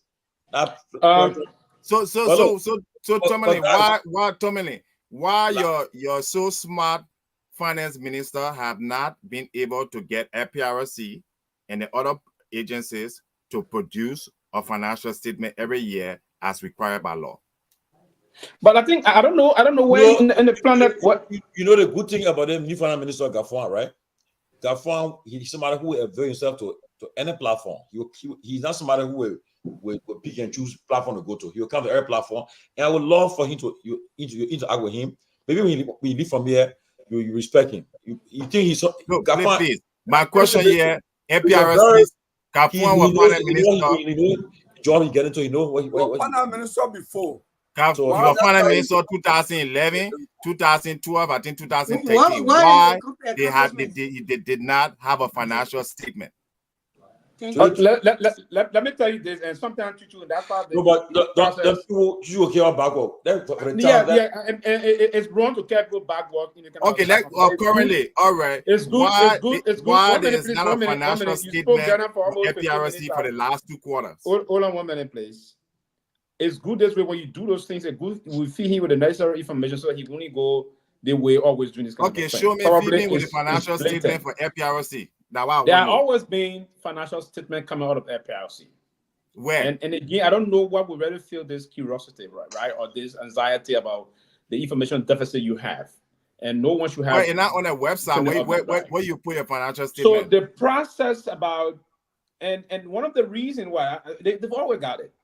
One of the reasons if why they have it, why is it not on the website? That's what I want to know. When Guar was the budget director, and he initiated this very wonderful program about budgeting in our country. And that's one thing I was saying to one of our colleagues yesterday. I said, now Guar got the opportunity. He's going to be one of the only independent person that we're going to be looking at now in the government. He got the opportunity. He served as budget director, former finance minister, and former foreign minister. So when it comes to the issue about economic diplomacy, he understands the line. When it comes to the issue about the financial structure of our country, how we allow. No, he does not. Because I'm coming to you. I'm coming. He's well positioned to do that. So he got the bullet puppet to implement those major things. The only challenge to this person he coming to, and that will be a situation to him, is about the finance, the development planning aspect of it. Let me go back. When Guar was Minister of Finance, he insisted, and that's what President said, he came out with the directive then. There was what we call financial statement, financial report, performance report, the financial statement and the budget performance report issued via the Ministry of Finance. Those are things that in a first-year student, listen to me, Sylvester, because maybe you don't understand budget. The report become more consistent. Listen, I may not be a student of finance, but I think I honestly, you don't understand it because you're talking about things you don't understand. You misinform us too much about the budget. Let me educate you on it 1 year. No, you cannot. Creating budget is not just the job of the finance minister, okay? That's the easiest thing in finance, creating a budget. A 6-year-old can create a budget. Anybody who has an associate's degree in finance. But how the people operating and they can't create budget? Listen how do they operating? I cannot lead the people. How do they operating? Let me share the piece of information. Too many. The budget that Garguah, listen. The budget that Garguah has. And that's the reason why now when you're supposed to be asking everybody. But everybody got time to talk. If you just talk one. Let's go ahead. I don't want to go to the debate again. Let's go ahead. Because you're talking things that really you don't have any expertise in. You used to be a financial man. You don't understand what you're saying. Okay, thank you. It's very disappointing that you don't I think you need to stick to foreign affairs because stop misleading the people. Reading budget is not so rocket science. It's not so rocket science. Get the chance to make you a high school. Can we just go ahead, man? That's topic. So Guys, Alex can talk. Let Alex, people be quiet. continue talking, please. Okay, you say we have all this budget performance. Look at the country economy. We run into the IMF every 2-3 years. What does the budget performance got to do with the country economy? Because if you manage your budget good, then that means you will not have the kind of deficit, and you will not have to go beg people for money. You will not be paying people $20,000 and $15,000, knowing very well that you are not generating that kind of revenue. That's what good management is. We stop paying people $20,000, $15,000 for many years. Nobody paying my $20,000, bro. You can't tell me say you prime minister. Nobody paying $20,000. Nobody paying $20,000. Money, can you control the show? The prime minister controls our last budget. Nobody paying $20,000. And listen, we will when you grab the necessary checkpoint, if you miss represent the thing is in the paper with the Patriot Hunter for FPRC not part of the government. Recently, there was a committee set up at the House to investigate the budget. They say budget fingering, but budget alteration. They have concluded investigation. They confirmed that the budget was altered, but now they failed to identify who did it. But the budget was altered, but they cannot find out who tampered with the budget.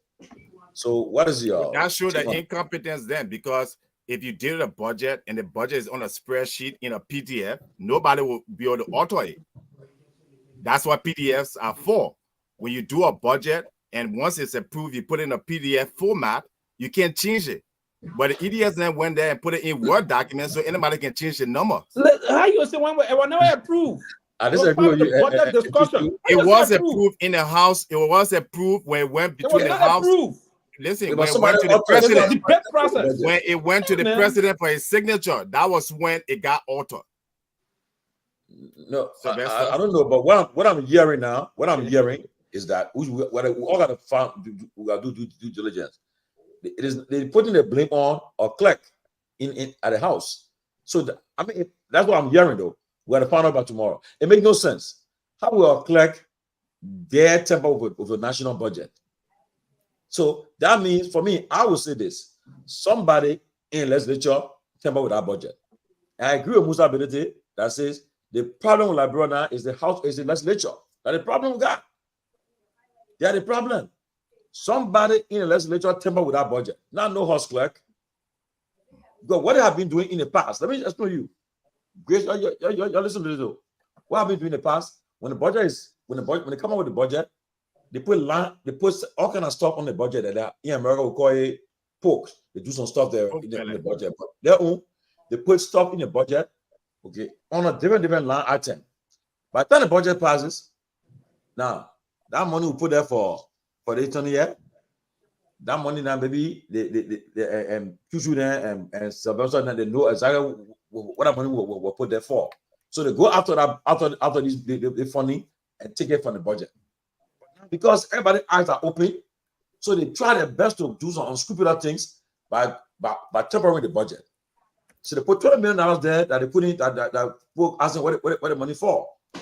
Now everybody's eyes are open. They set us a committee to investigate, and they realized that it is indeed true that it was altered. It was tampered with. Some put a finger, but it was tampered with the budget. So now, how can you do investigation? You find out that you know who did it. Somebody should be held accountable. Should have found somebody that have done that tamper with the budget. So now the people should demand that Joshua said nobody will identify. How can you say it was altered, but you know who the culprits are? But how do you committee confirm budget alteration, but fails to identify culprits? How do you first and foremost try to link that to the clerk, whatsoever, I know the clerk, the chief clerk, which of the clerk? All information we're getting today. Before the budget is passed, after the whole budget deliberation process, before the budget is passed, there's a conference hearing by both houses. The both Committee on Ways, Means, Finance, and the budget will meet on a conference discussion to see all the lines, because there will be some reconciliation done in the process. So it shows that what we agree on in the House, what we agree on in the Senate, we try to corroborate those and understand that we're on one accord. And it will go through the conference committee, will go through all of the deliberation process and see where the corrections were made, where they're going to add or where they're going to deduct from. And then they agree before both houses will go and pass. When the conference committee or both houses agree Then the House of Representatives will go in chambers, pass the budget. The Senate does the same. After that, the conference committee will meet again to ensure that what we agree on by both houses, the committee will read everything and agree. This is what the conference committee agree on from both houses. Senate, House of Representatives, they agree on that, and then they pen the signature to it. The Senate to the president. When the senator, when they agree the Senate to the president will now review it, and the Ministry of Finance will also work along with the presidency via the Office of the Budget Deputy Minister to ensure that all of those points that the executive put in, they want to see where this happens before the president. When the president signs the budget, now is a law. And that's the problem. When the president appends his signature to it, it's a law. It will be printed into handbill by the Ministry of Foreign Affairs. Now it's an instrument of law of the country. It's legitimately the function of that year issue that the Liberian government is going to operate to carry on development work and other things. So it is a very comprehensive process that we pass through. So to say it was finger by the clerk, where were the two conference committee by both houses of the Ways and Finance and the budget? So that is a very difficult thing for me to comprehend here or to agree to. So because we're taking that the budget was prepared, somebody tampered with the budget, they put something in the budget and they will discover that somebody altered the budget, and now they set up a committee to investigate.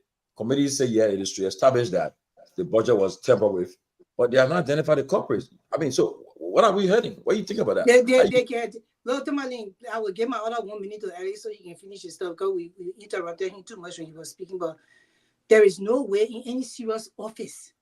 Even in my house, I told Alex the last time I told him, I budget a lot so people think I'm rich, but I budget a lot so I live a lifestyle that I live because I budget, that's my thing. And I'm not a financial person, but I just know how to do it when it comes to my life, my home.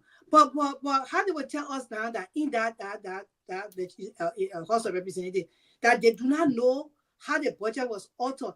Any serious office will know how documents is carried, who touched the document, who did this other one. It's like you writing a narrative after you did a case. Who did this and who changed it? And when something is changed on it, you write and say, okay, we have just changed this. So at 2:30 p.m. this was changed and that was changed. How the hell you will come and tell us you don't know anything but somebody who touched the budget is a clerk that touched the budget? The first thing is that I agree with at least 100%. When the budget is already made and they agree on it, it's supposed to be in a PDF in the first place.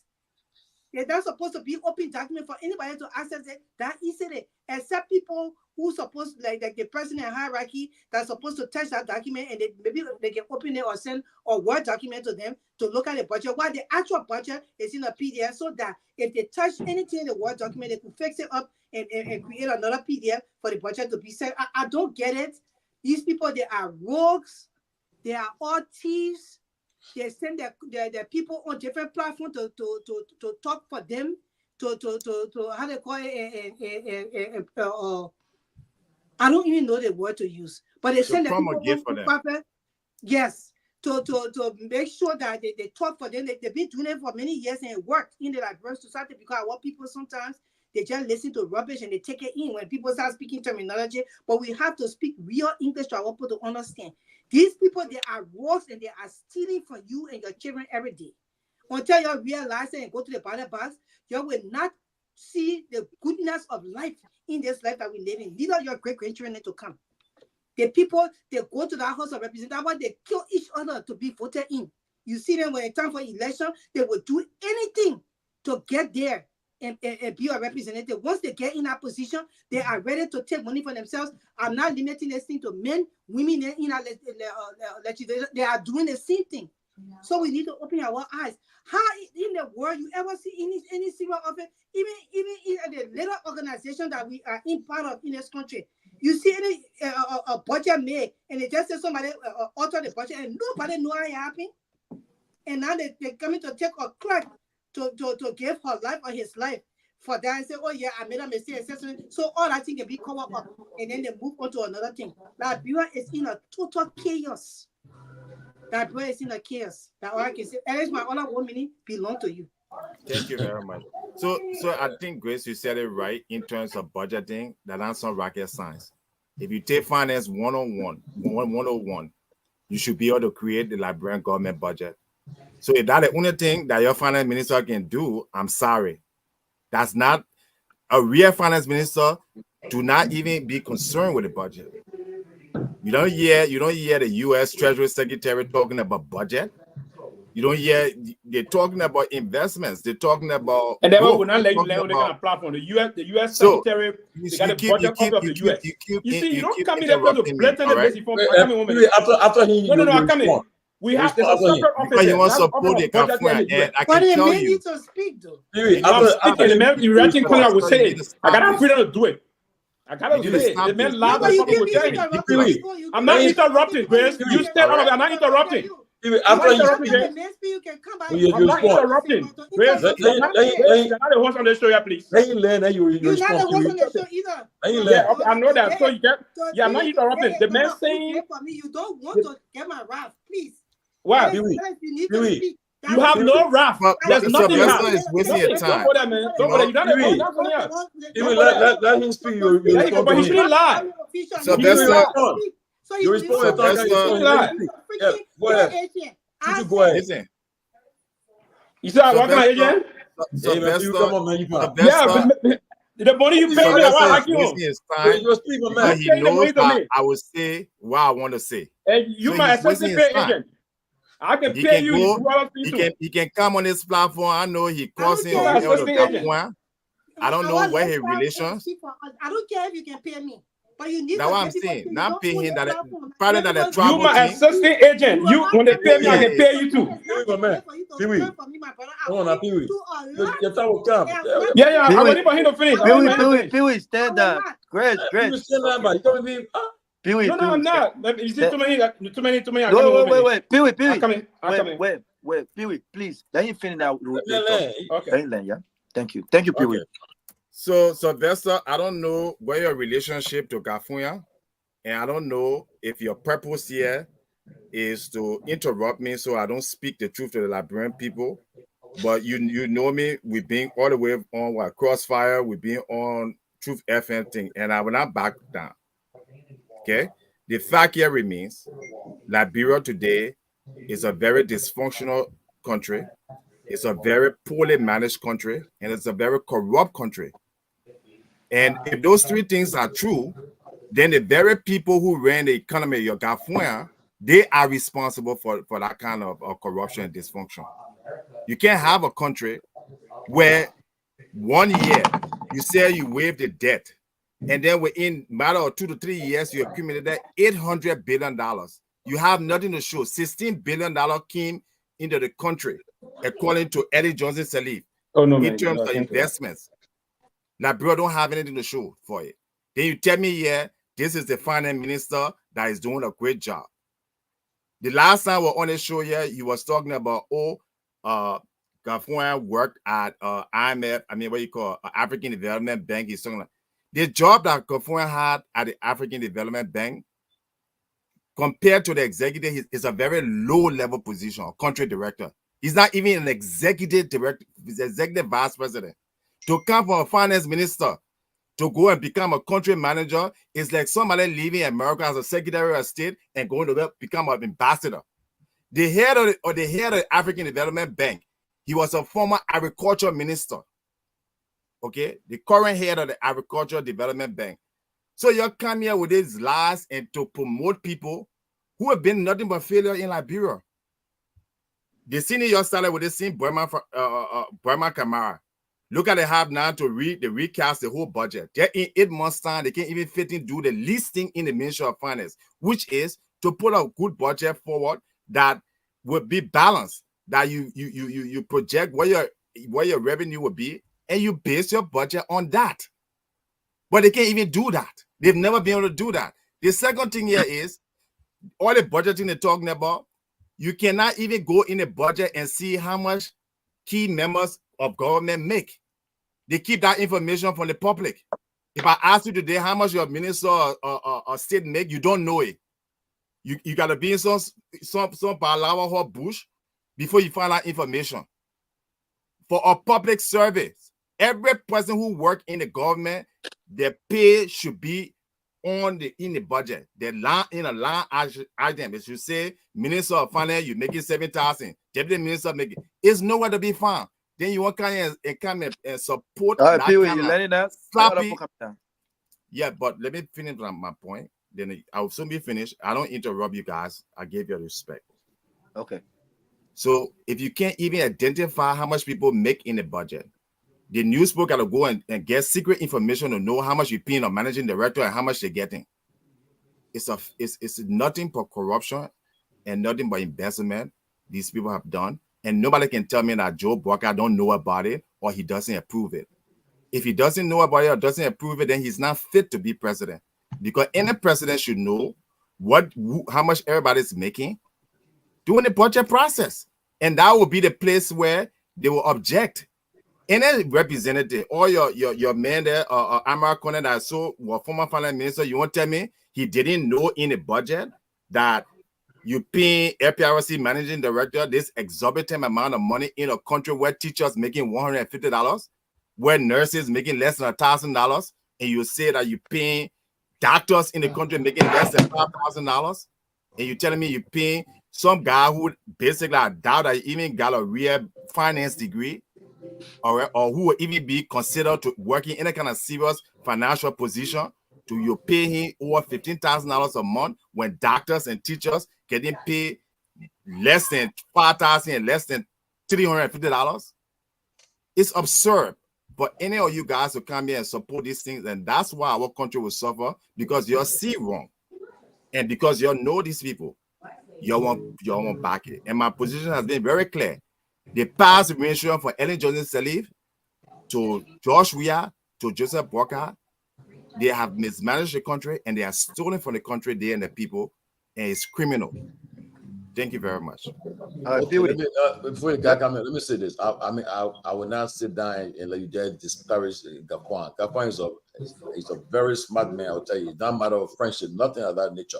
If I can defend you the same way if I knew you good like that. This man is respected among his colleagues in the region and everywhere.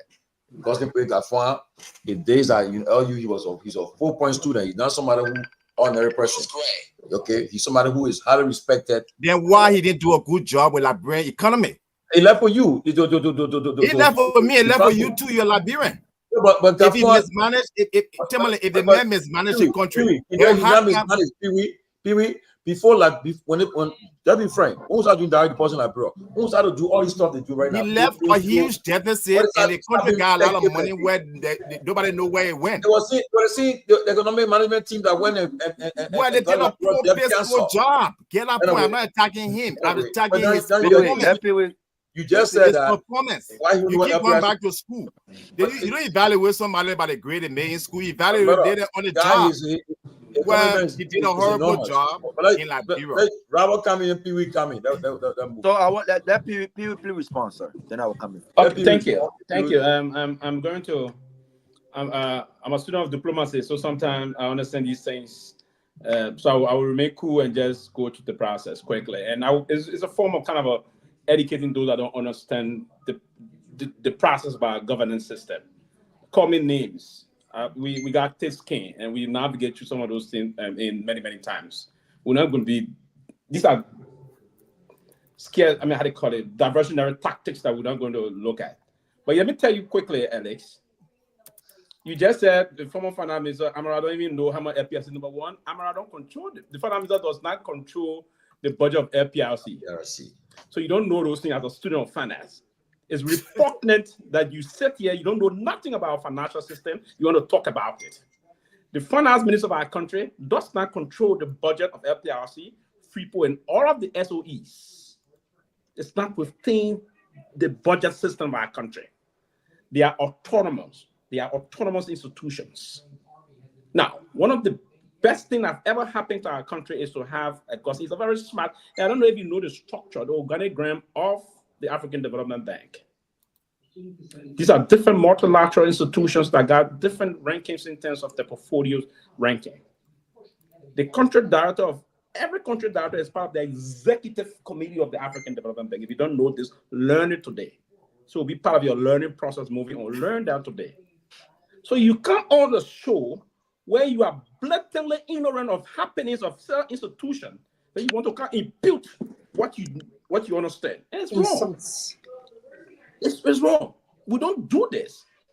So Minister of Kone at the time of Minister of Finance, he didn't control the budget of that. But what do happen is that the FPRC do give her contribution to the budget. The Freeport will give her contribution to the budget. NASCOP and other people will contribute to the national budget. But the Minister of Finance does not control the financial system of their institutions. It don't happen that way. And we still now struggle to try to allow people like you to understand our governance system. And that's why now we all sit in this place and we will say things will differ, right? And we always, I've learned that. We always disagree to agree. And we'll meet somewhere. There's a conversion point where we all meet sometime. But we exercise the level of respect. And you see, the reason why some of us behave the way we behave sometimes we take these things because we've been trained from the hard side and the soft side, both soft and hard diplomacy. Right? So that's the kind of a line I want you. We engage other platforms before you and I. And my only problem with you is that I know you're waiting to learn, but it's not difficult for you to just get into our system. And that's why you left the presidential race. You just escaped. And when I was begging you, trying to force you to the system, you escaped. To the point that I can't, I will offer you plane ticket to come to Monrovia. You escaped. You were in Des Moines. You were somewhere in Des Moines, smoking Cohiba and other things. You escaped the process. Right? So I want you to understand that, listen, I'm one person. Listen, my brother, we go through most of those tough times before. But let's be real here. Do not talk just sentiments. We can be sentimental and emotional sometimes. But it's good. I'm not going to talk plenty. It's good so that we allow our emotion to allow us play and interact in a more gentle way. One of the best things, you can hit Gaffon and say whatsoever you want to talk about him. When he served as director in the budget at the time was National Bank of Liberia, he was very excellent in terms of his performance. Lead the academic side. He's one of the best that ever came from the University of Liberia, very hard point. There's a man I walk from supermarket to University of Liberia to school. Right? All the days in school, even when he was teaching, he performed well. So everywhere he went, he worked.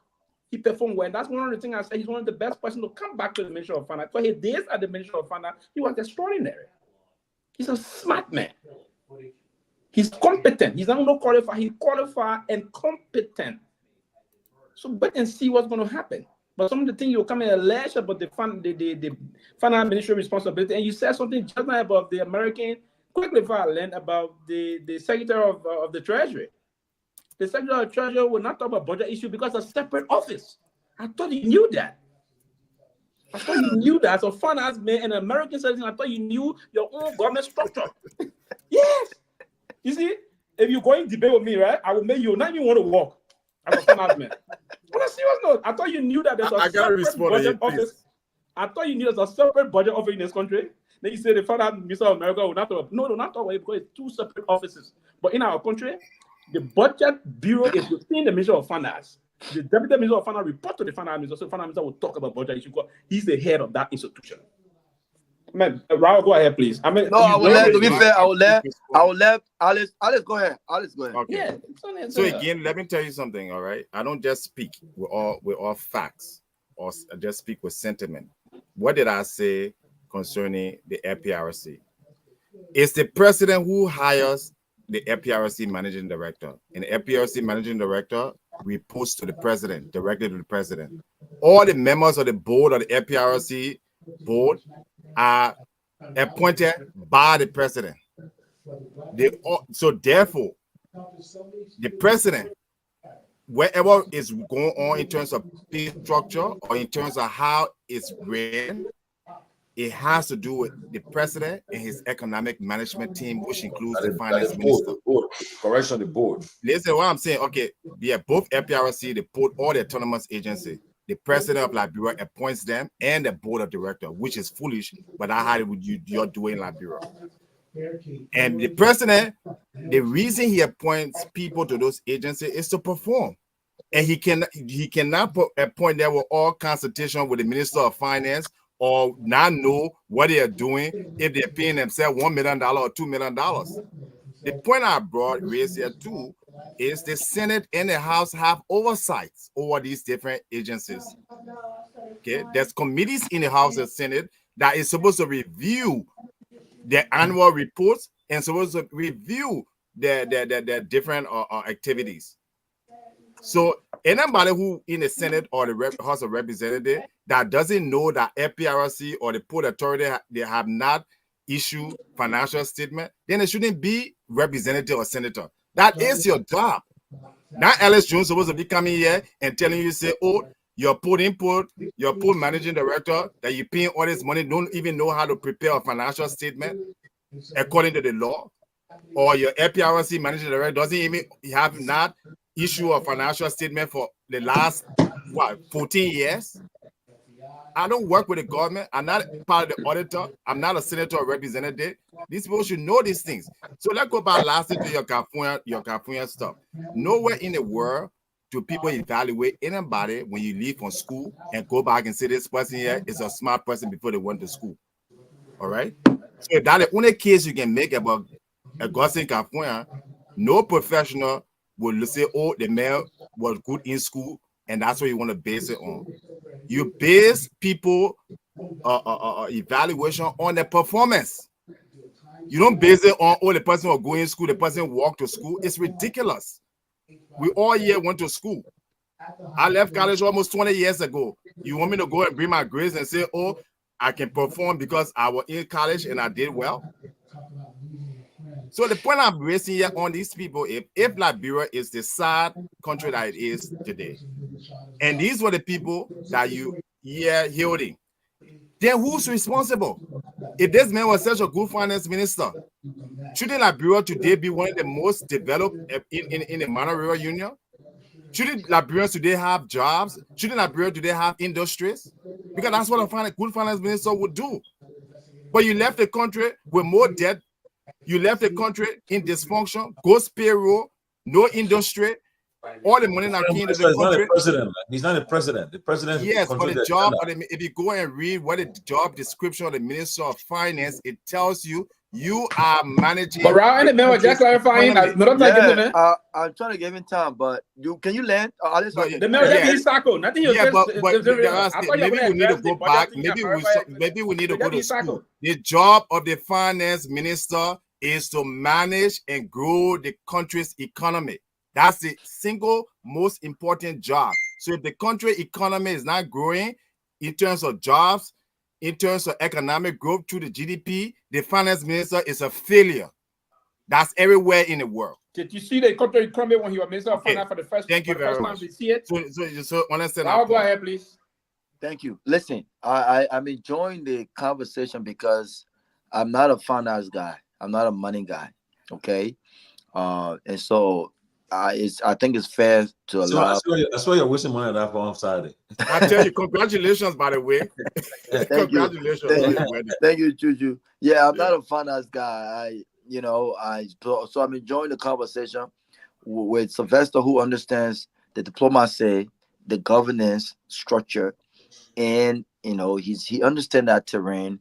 And of course, Juju understands the finance, but he might be missing the way Liberia operates. But to your point, Juju, the right way is the right way. There's not such thing as the right way and the Liberian way. So when you talk about the responsibility of the finance minister, you also to Sylvester's point and to what Tomalin George just mentioned, you have to understand that the finance minister is reports to the president of Liberia.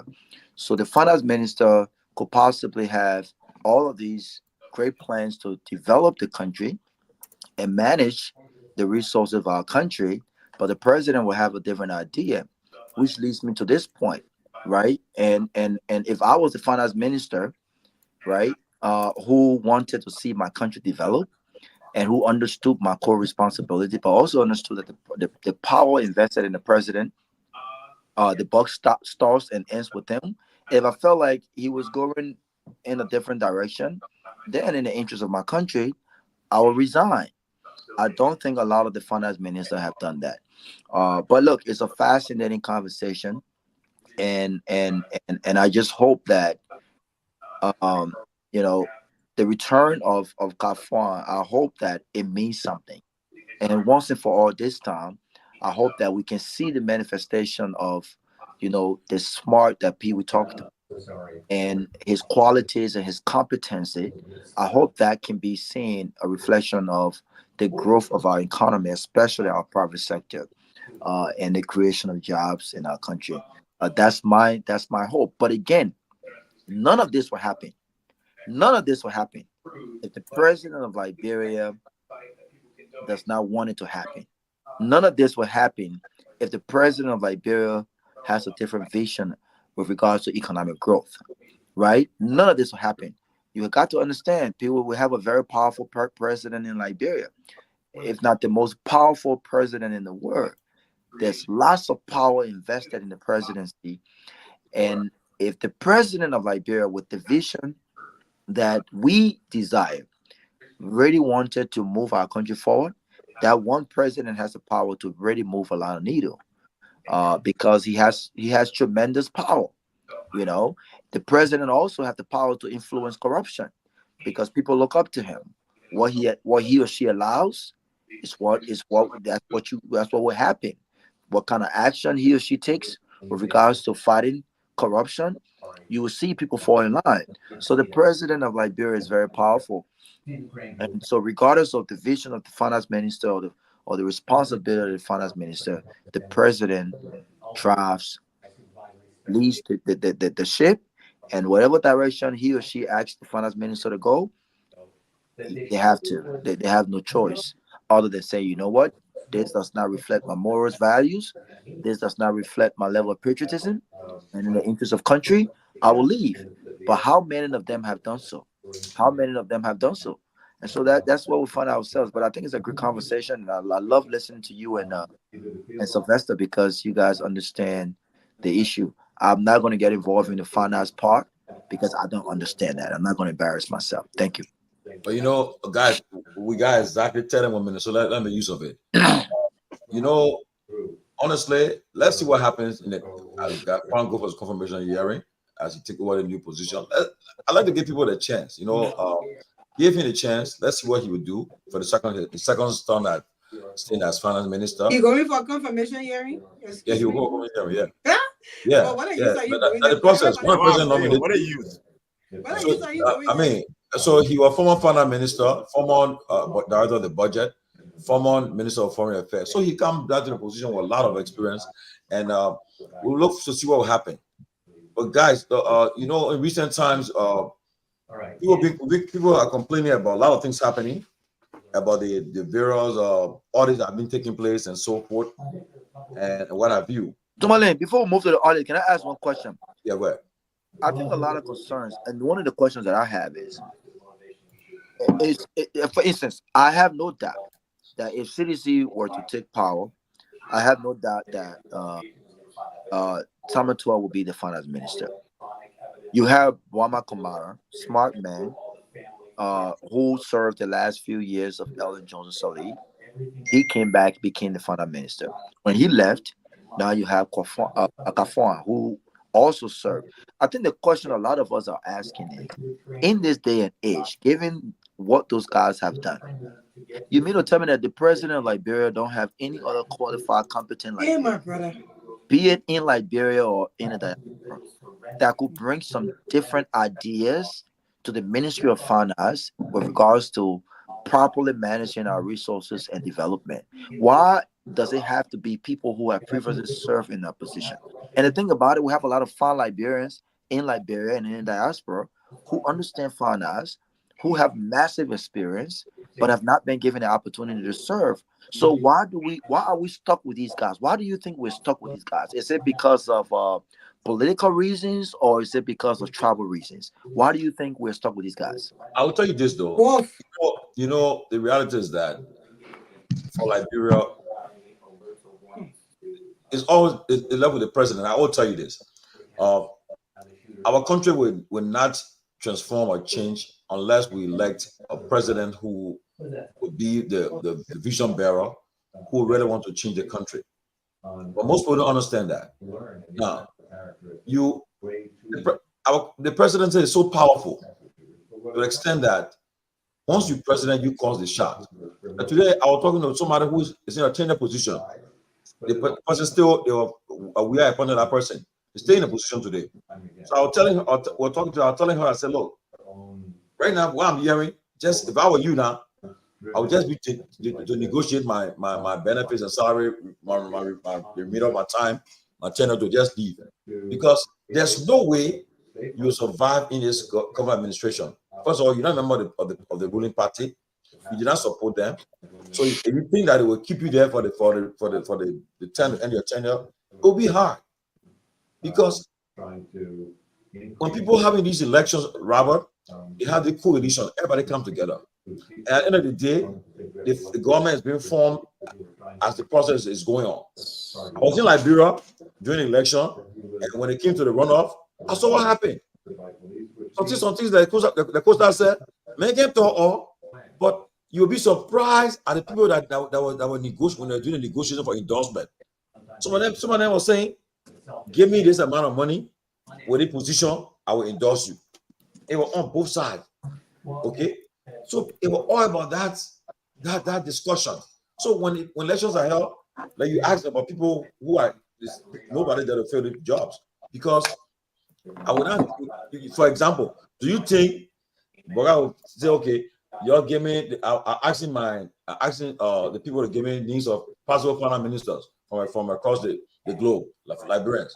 You think, let's say somebody recommend Larry Kennedy. The first thing somebody will say, who that man? Who know him? I mean, he don't support our party. You're not part of nothing, and they will just reject you. So it's all about the clique, about the partisan, that stuff. That people that support you, support your candidate with your money, everything. As a result, you feel you owe loyalty to these people by paying them back. That's why some candidates are running. If you're like a certain person as president, they won't care. The cabinet will be diverse. They will be, loyalty. You give me money for my campaign, but as long as you give money for campaign, supporting me and defending me on public forum to make my case, I feel obligated to you. I owe loyalty to you. That's why we are facing. Raul, let me ask you a question, Raul. I will say this thing quickly, and it was a small question for you. Normally, in the history of African politics and global politics, if you were to go deep into public policy, the guy what we call the secret relationship into those lines. Even here in the U.S., the American president will always appoint their defense secretary. In some cases, most often defense secretary of state, and the secretary of the treasury. Those are people they know and they got confidence in. Now, quickly, the same back in Africa and in Liberia. You need to appoint a finance minister that you can call anytime. You know that we kind of say, Mr. President, I got a relationship with you. There are sometimes president want to do some things. Let me put this to you quickly. When you appoint as Minister of Finance, President of Liberia, will you appoint a finance minister that you don't know?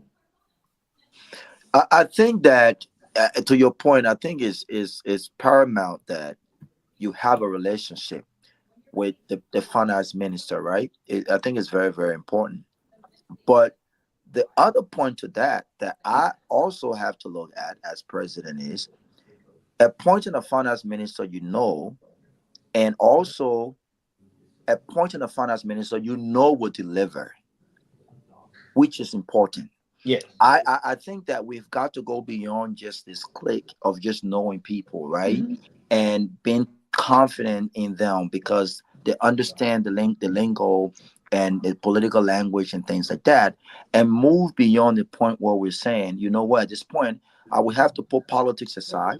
I will have to put partisanship aside and actually look across the aisle and look for Liberian that I may not know as much as this other person, but I have absolutely no doubt, based on the vetting process, that this person brings more to the table.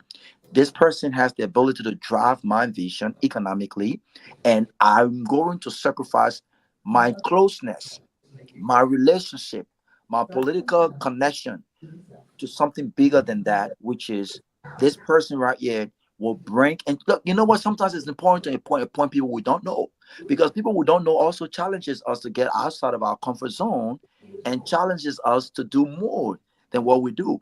Bwaka is comfortable with Kafwan. I understand that. Kafwan is smart. But to Chuchu's point, he's been there before. What is different that we are expecting from Kafwan that we've not experienced before economically? It's left to be seen. Maybe, perhaps, he has something different to bring to the table. But again, the same thing with the presidency. The question is, are we stuck with Joseph Boakai, Unity Party, and CDC? Or do we have the ability as a country to say, you know what? I think we need some nuances. We need something different. We need some new ideas, and we need to test the strength of other people who have not been given the opportunity to serve. So we've got to look beyond just the comfort zone and who we know and what we know, because not everybody we know have what it takes to take us to the next level. I agree, Robert. You know, I agree. but I understand your point diplomatically. I understand. I agree. You're comfortable. But to Chuchu's point also, therefore, the point about what he did. If you listen to President Sirleaf, when President Sirleaf was appointing him in 2012 as Minister of Foreign Affairs, she cataloged a lot of achievement that he carried out there, and she said to him, because you headed this HIPIT process. Because he went through, he was the Minister of Finance during HIPIT, right? And he did a lot of things. You headed this process. You came inherited. You headed this process. When we went through it very successfully, you did a very good job. And there were a lot of other wonderful performance in terms of our synchronizing our budget process in the country. We didn't have any good budget system in the country. Credit goes to him. She said all those things. Said where you handle the HIPIT process and the rest of that, I'm now convinced that you can be a very good foreign minister that will come back to enhance. He introduced a system of economic diplomacy, where our country started benefiting from a lot of things. He initiated the economic diplomacy process. So the president was done. She didn't do it in isolation, right? There was some evidence-based process. It was demonstrably proven by his performance and all of the things that he said. So he got a record. Garguah got the record. Garguah got a serious record in terms of performance. Now, I got no reason. Yes, I get nothing whatsoever for anybody in the Liberian government. Nothing whatsoever. Everything that I impute and I will come and say on this show is based on my analysis and things that I observed past time. Right? I believe that he can get the job done. And the reason why the finance minister, people always say about this, even the day you come to power, there are a lot of things we say from us that we're not in government. Why do you think Patrick Hannah is being seriously attacked now?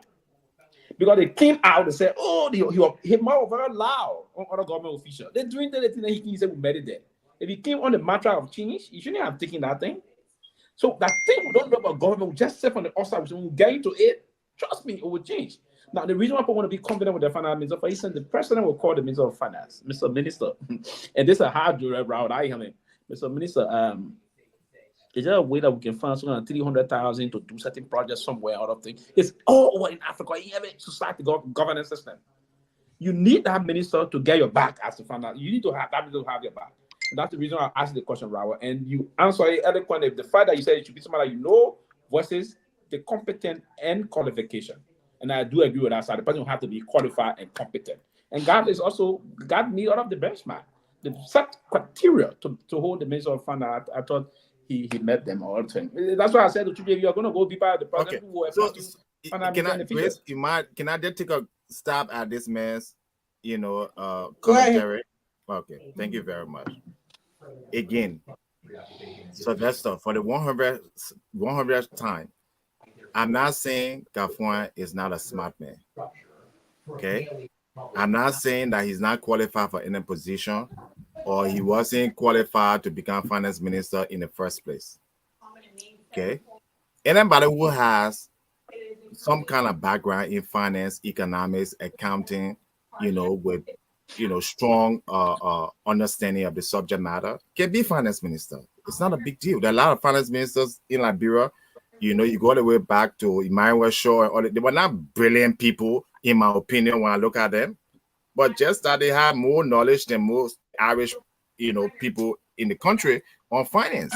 Well, I'm telling you, and Robert, you can be a testimony to this because you work in corporate America. Okay, you base people performance. You grade people by the performance. You're a manager. You don't go and base your evaluation on where school the man came from, what grade he took, what grade he made. When you're hiring or when you're evaluating your staff, you look at what was the job and the performance. did they do their job. Mm-hmm. So when I talk about Garguah or even American, I can care what school somebody went to. The current CEO of Marriott, he only has a bachelor's degree. I just looking it up on LinkedIn. Okay, only a bachelor's degree he had. Marriott is the largest hospitality company in the world with over $80-something billion in terms of a revenue asset. Why would they take somebody who doesn't even have an MBA? The reason is that this man has performed in previous position. He was head of Bethesda, Maryland. He did a wonderful job. If you go to Maria Financial, you can see the performances. You can see the margins. You can see the growth in the company's stock, revenue, EBITDA. So therefore, he can substantiate why he's the CEO of Marriott. When you look at Liberia today, Liberia is the 7th poorest country in the world. Okay? Liberia in every economic metrics is a failure. I'm even comparing Liberia with any Eastern country, East African country. Compare Liberia with Gambia. Compare Liberia with Senegal. Compare Liberia with even Guinea. It's the least, the Pupu Plantou. Compare Liberia with Mali. Compare Liberia with Somalia. The war been over 20 years. You can't keep dragging it in. Somalia were in war. Niger, what the country named Mali, they still having what you call military stuff. The economy is still 10 times better than Liberia. Their GDP is still almost 10 times larger than Liberia. So that's why when you find out what's the job of the people who are supposed to get Liberia better. The number one person is the Minister of Finance. It says right in the budget, the Minister of Finance and Development, what his role is. It says by the legislation that he has a primary mandate is to foster economic development, promote judicial financial resource management, and contribute to the sustainable growth and development of the nation. What sustainable growth and development has been in Liberia over the last 20 years? Go look at Liberia GDP. If you account for inflation, real GDP, Liberia is negative for the last 20 years. Then you want to kind of sit here and tell me we had an excellent finance minister, he's so brilliant. And secondly, to answer the question that you took a crack at, most presidents do not know the finance ministers prior. I will give you an example. Timothy Gagner, Obama, you were not campaigning with Obama. He didn't know Obama. Obama met him at a reception. But when the people recommended that Timothy Gagner was the head of the Federal Reserve, and he did an excellent job in the financial crisis of 2010, Obama gave him the consideration. They were not friends. If you look, even Trump, finance minister, Treasury Secretary Mnuchin was in Hollywood and on Wall Street. He didn't know anything about Trump. He never met Trump. Trump made him Treasury Secretary.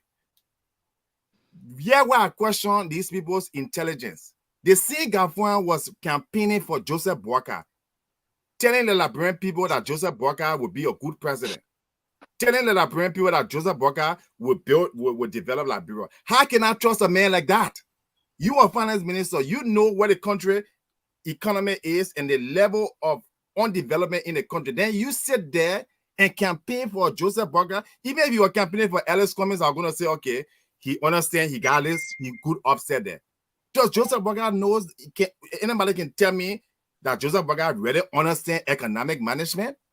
Anybody can tell me, has Joseph Boakai been a success in any operating any company or any institution in his whole entire public career? So where did Garguah get that knowledge from? That everybody else will see that he would say that Brainpool should take the economy, all the suffering in the economy, and give it to Joseph Boakai. He's not an intelligent man. And besides, I can say his performances does not justify Liberia is corrupt, underdeveloped, poor economic growth, or high unemployment, one of the largest poverty extreme poverty in West Africa, Liberia. You haven't even moved anybody in a substantial level of people out of poverty since the last 20 years. A country, Uruguay moved almost 40% of their people out of poverty. The Minister of Finance, go look it up. Give cash transfers to people to encourage people to start businesses, build an industry in our country. There are plenty of finance ministers around the world that have done a tremendous job. When you talk about the China growth and development, you think who doing it? You think that Pigeon Chin? It's a financial management team and the Chinese finance minister that is responsible to manage China's economy, to make sure China can go to Liberia and take their resources and get them nothing for it. So Garguah has been a failure. Let that get it here, and he will be a failure because it's not something where you wish. He does not have that capacity. If Garguah was something like brilliant finance man, he'll be running JP Morgan, or he'll be running the African Development Bank, or he'll be running Echo Bank or somewhere. Because people are looking for brilliant finance people. Guys, I can tell you that. We got a chance. So we'll get everybody just for your closing. Whatever you want to say on your mind in 2 minutes. No, I will stop there. No, before you stop. I'm not going to argue with you about Garguah. So bring the Garguah man here. No, you got to argue for him. Bring the Garguah man here. Bring the other financial people here. I have a high respect for Garguah. That's your prerogative. Yes, for a lot of people in the financial sector, I can tell you this. I know for a fact, if he's not comfortable with the government policy, well, whatever they want to do, he will definitely leave. I tell you for a fact. Why he didn't leave the last time? Because he was doing. They did a good job. Just that. I mean, come on now. You know what? Ellen did a good job with the economy. You bent on the fact that you're horrible. What horrible about his performance? Give 2 minutes closing so we can go. Thank you. Let me just say, to Ali's point, you spoke about the CEO of Marriott. I think the corporate is 2 minutes closing. Yeah, absolutely. Yeah, I think the corporations are a little different, and it speaks to what we just talked about, trust, right? And so, Anthony has been with the company for many, many years, since 1995, right? And he took a break with the company for a few years, and then came back after our last CEO passed away in 2021. And so when it comes to these corporations, absolutely. I mean, this guy makes close to $55 million annually, right? Which most of which are, of course, in stocks and other things that the company awards. But they look for people who have been with the company and who understands the structure of the company. Okay? Most of our general managers, for instance, do not necessarily have a degree. Okay, some of them started as a dishwasher with the company, have been with the company for 25, 30 years, got certificate. Some of them even went and got education after they got, their break within the company. They went and got their education and so forth and so on. So with the corporate world, to your point, yes, performance matters. If I'm looking at someone's resume, I'm looking at performance. There's a lot of different things that I'm looking at. But the corporate world is a lot different from government. Trust is important. Not really, Robert. Sorry. Well, and to some extent, right? To some extent, trust is important in government. Trust is important in government. But trust is I think it's way important in corporations, especially when it is owned by a family or legacy or whatever the case is. These people are making decisions based on loyalty with the company. Okay, people who understands the core value of the company, and who understand. I'll give an example. When we purchased the Sheraton properties, the Sheraton properties, a lot of Marriott managers had to actually go to Sheraton to, transform from the SPG's mindset to the Marriott mindset. I'll give you a simple example. Managers in stand-up will call associates ladies and gentlemen. I go through that with my director of operation today. But the Marriott way is not ladies and gentlemen. That's the Sheraton way. That's the SPG's way. The West End Hotel, the Sheraton Hotel. Before they became Marriott brand hotels, top folks had to go.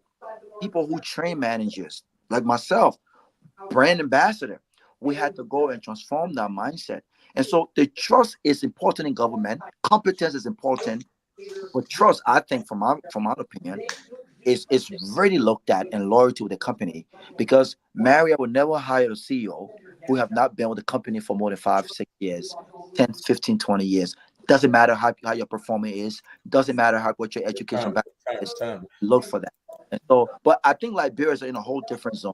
To your point, we should hire people based on what they can bring back to the country, more so than how we know and what we know and what they come from. Thank you. Jones. Okay, 2 minutes. Really quick again, like I said, in government more than anywhere else, you need to hire people based on their performance and previous performance. If you're chairman of the Federal Reserve Bank, they're not putting you there because you know Joe Biden or you know Donald Trump. They're putting you there because your peers recommended that you are one of the best. You have published papers. People have read your work. I have yet to read any one of your one paragraph of economic management on any one of your finance minister. It's a disgrace when you cannot even articulate what you're going to do for the country. Yes, a country you're still using two currency. Does that make any sense? Where no serious country will have two currencies? Show me the country in the world that's a good country that economically managed that they can't even control their own currency. So our problem in Liberia is that we keep recycling the same people. These are not the best people. And like I said, I hold my opinion very strongly, and he's welcome here for a discussion. That's what academic people do. They sit down and they discuss with other academic people. But if you're going to go talk about how good you are to Sylvester Pewee, who knows nothing about finance, right? Then you're not serving yourself justice. There are a lot of Liberian financial people that come on the show. Lofa, don't be coming here laughing. There are a lot of Liberian financial people. If I'm seeing anything that other place, I'm sure one of them will correct me. I'm sure they will call in. I'm not the only person that studied finance and economics in Liberia. But you look at the performance of the country. Look at the poverty level in the country. Then you tell me, say the man did a good job. What statistics are you reading? It's like going to a morgue and saying the doctor did a fantastic job after he not killed almost 100 people. So I would say this again, some of us have to speak for the people. And I'm not here to make anybody feel comfortable. That's not my job. My job here is to say the truth. And the truth is that we've had very, very bad, inexperienced people running our economy for so long. And that's why we're in the situation we're in. Because if you're a finance minister and you don't agree with the president or the president doesn't want to agree with you, you resign. You can get a job anywhere in the world if you're that smart. And other people have done it. And if little Martin Colley can do it, you want to tell me that you sit down there for 12 years on an Ellie and she will mismanage the whole economy and cause more poverty than anything else? So, the fact is... from Grace. I will go last today. Okay. Pewee. got 5 more minutes. You're like using time. Pewee, go ahead, my brother. Thank you, Tumani.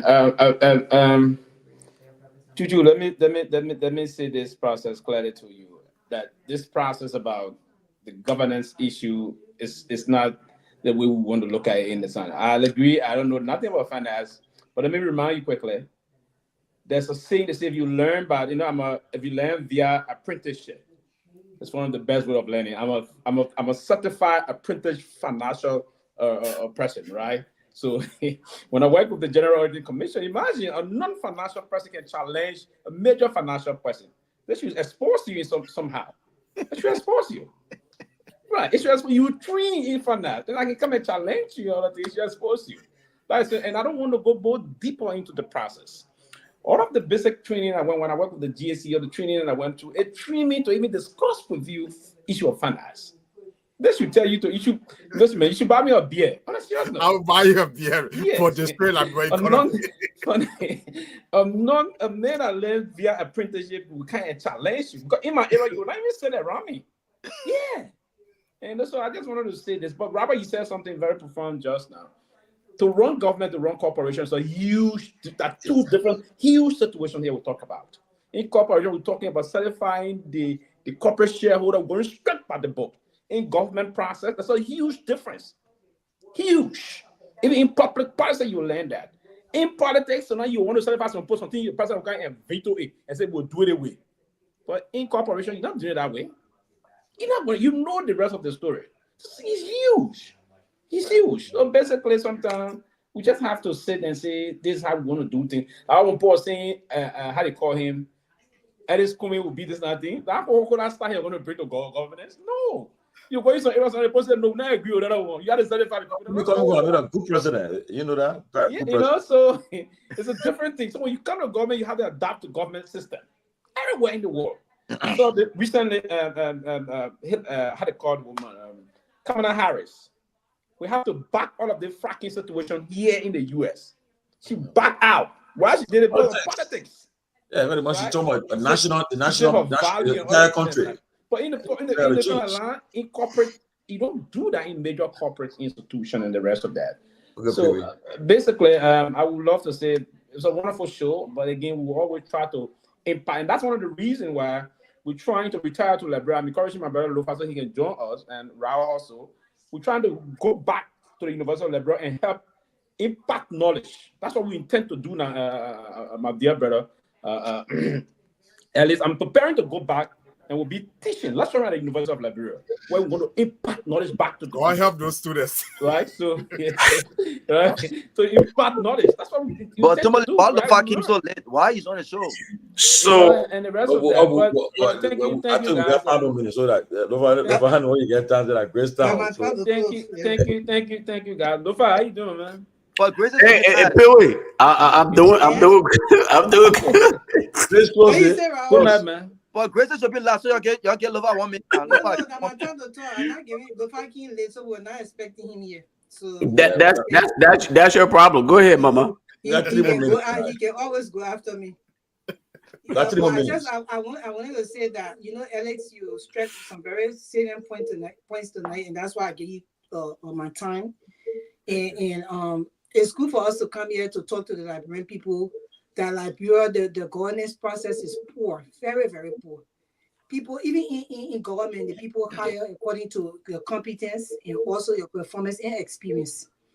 So even me, where I work, my supervisor is actually a high school graduate. So, us in that particular team, most of us college graduates, and she leads us because her experience and her competence, she was there before us, but she's very competent. And she has the performance under her belt, so they kept her there instead of them coming and putting us over her. So I'm just saying, like, bro, don't have that. They recycle the politicians because it's a whole that Tomalin said in the elections they start negotiating. With a certain amount of money, then you will put my other person in the position and put the other person in that position. That's not how government's supposed to run. Like you said, Barack Obama gave positions to other people that he really never did, but he heard about the performances and the competence and experience on the job.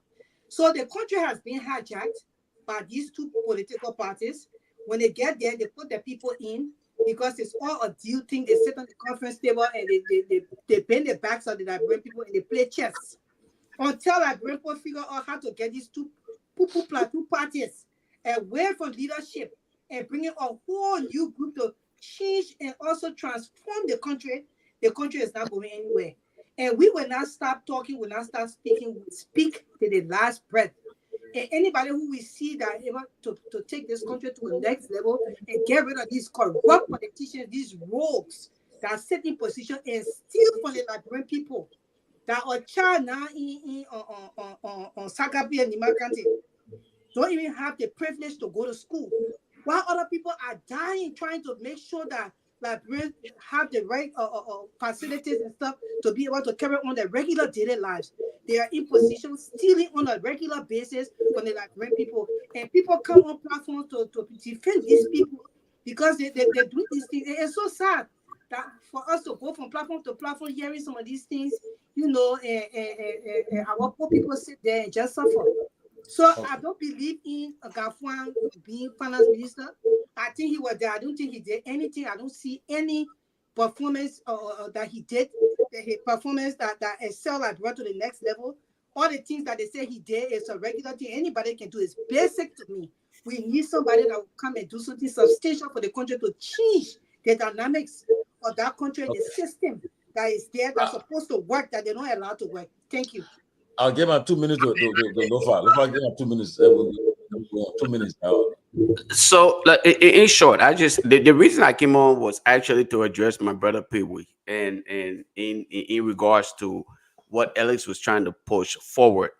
Alex made a point, and I think going forward in Liberia, at that point, we should take into consideration, right, how innovative can we be in our thought process going forward. I think Pewee made a point about if you were to look around you in Africa, where do you see things happening differently?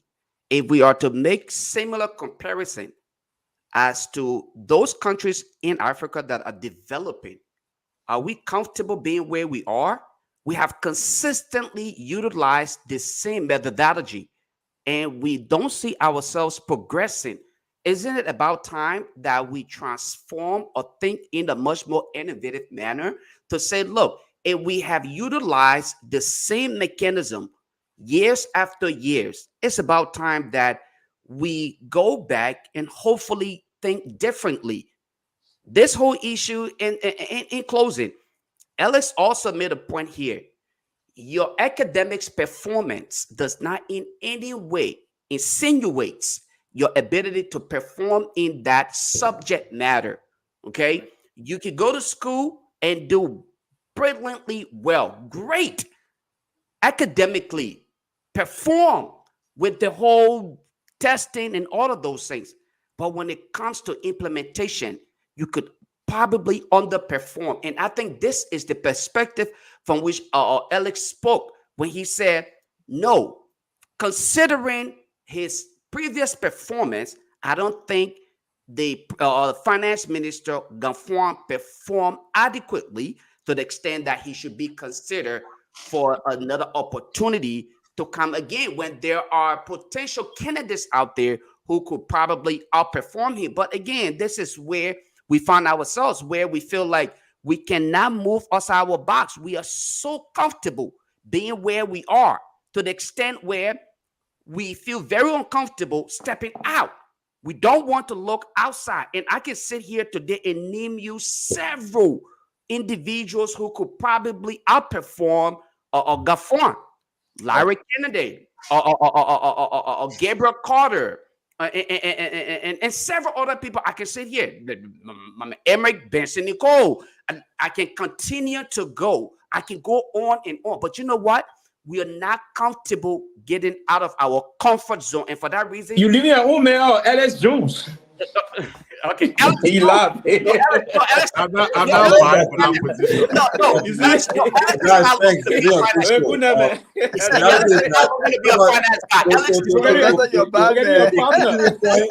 You said it right.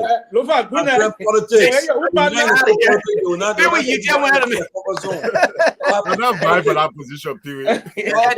But how you come and show the budget the main point? But you need a man. That made a salient point. Alex is not looking to be a No. It is not like Liberian politics until we can get from that mindset. I think you understand. The country is not what you Liberian politics, Tomalin. No. If you don't support a party, they will not put in the government. Alex is not looking to become. Then that's okay. I'm fine where I am. Alex is looking to become president. No, but at least you're the first thing to the final minister era. So that position, he's looking at a bigger picture. So yeah, let's be honest about this. But Alex, that points. So you Alex, that know that your man will not let you. Alex, you won't put me in our here, in Georgia today. We pray for the point in Georgia. Yeah. Okay, that was a good point. All right, guys, good show tonight. Imagine. All right, I'll see you guys later. Bye bye. That wish I brought the best from China. I'll beg y'all. Yeah, we're gonna get out of things from focus. Good things gonna come. Good night.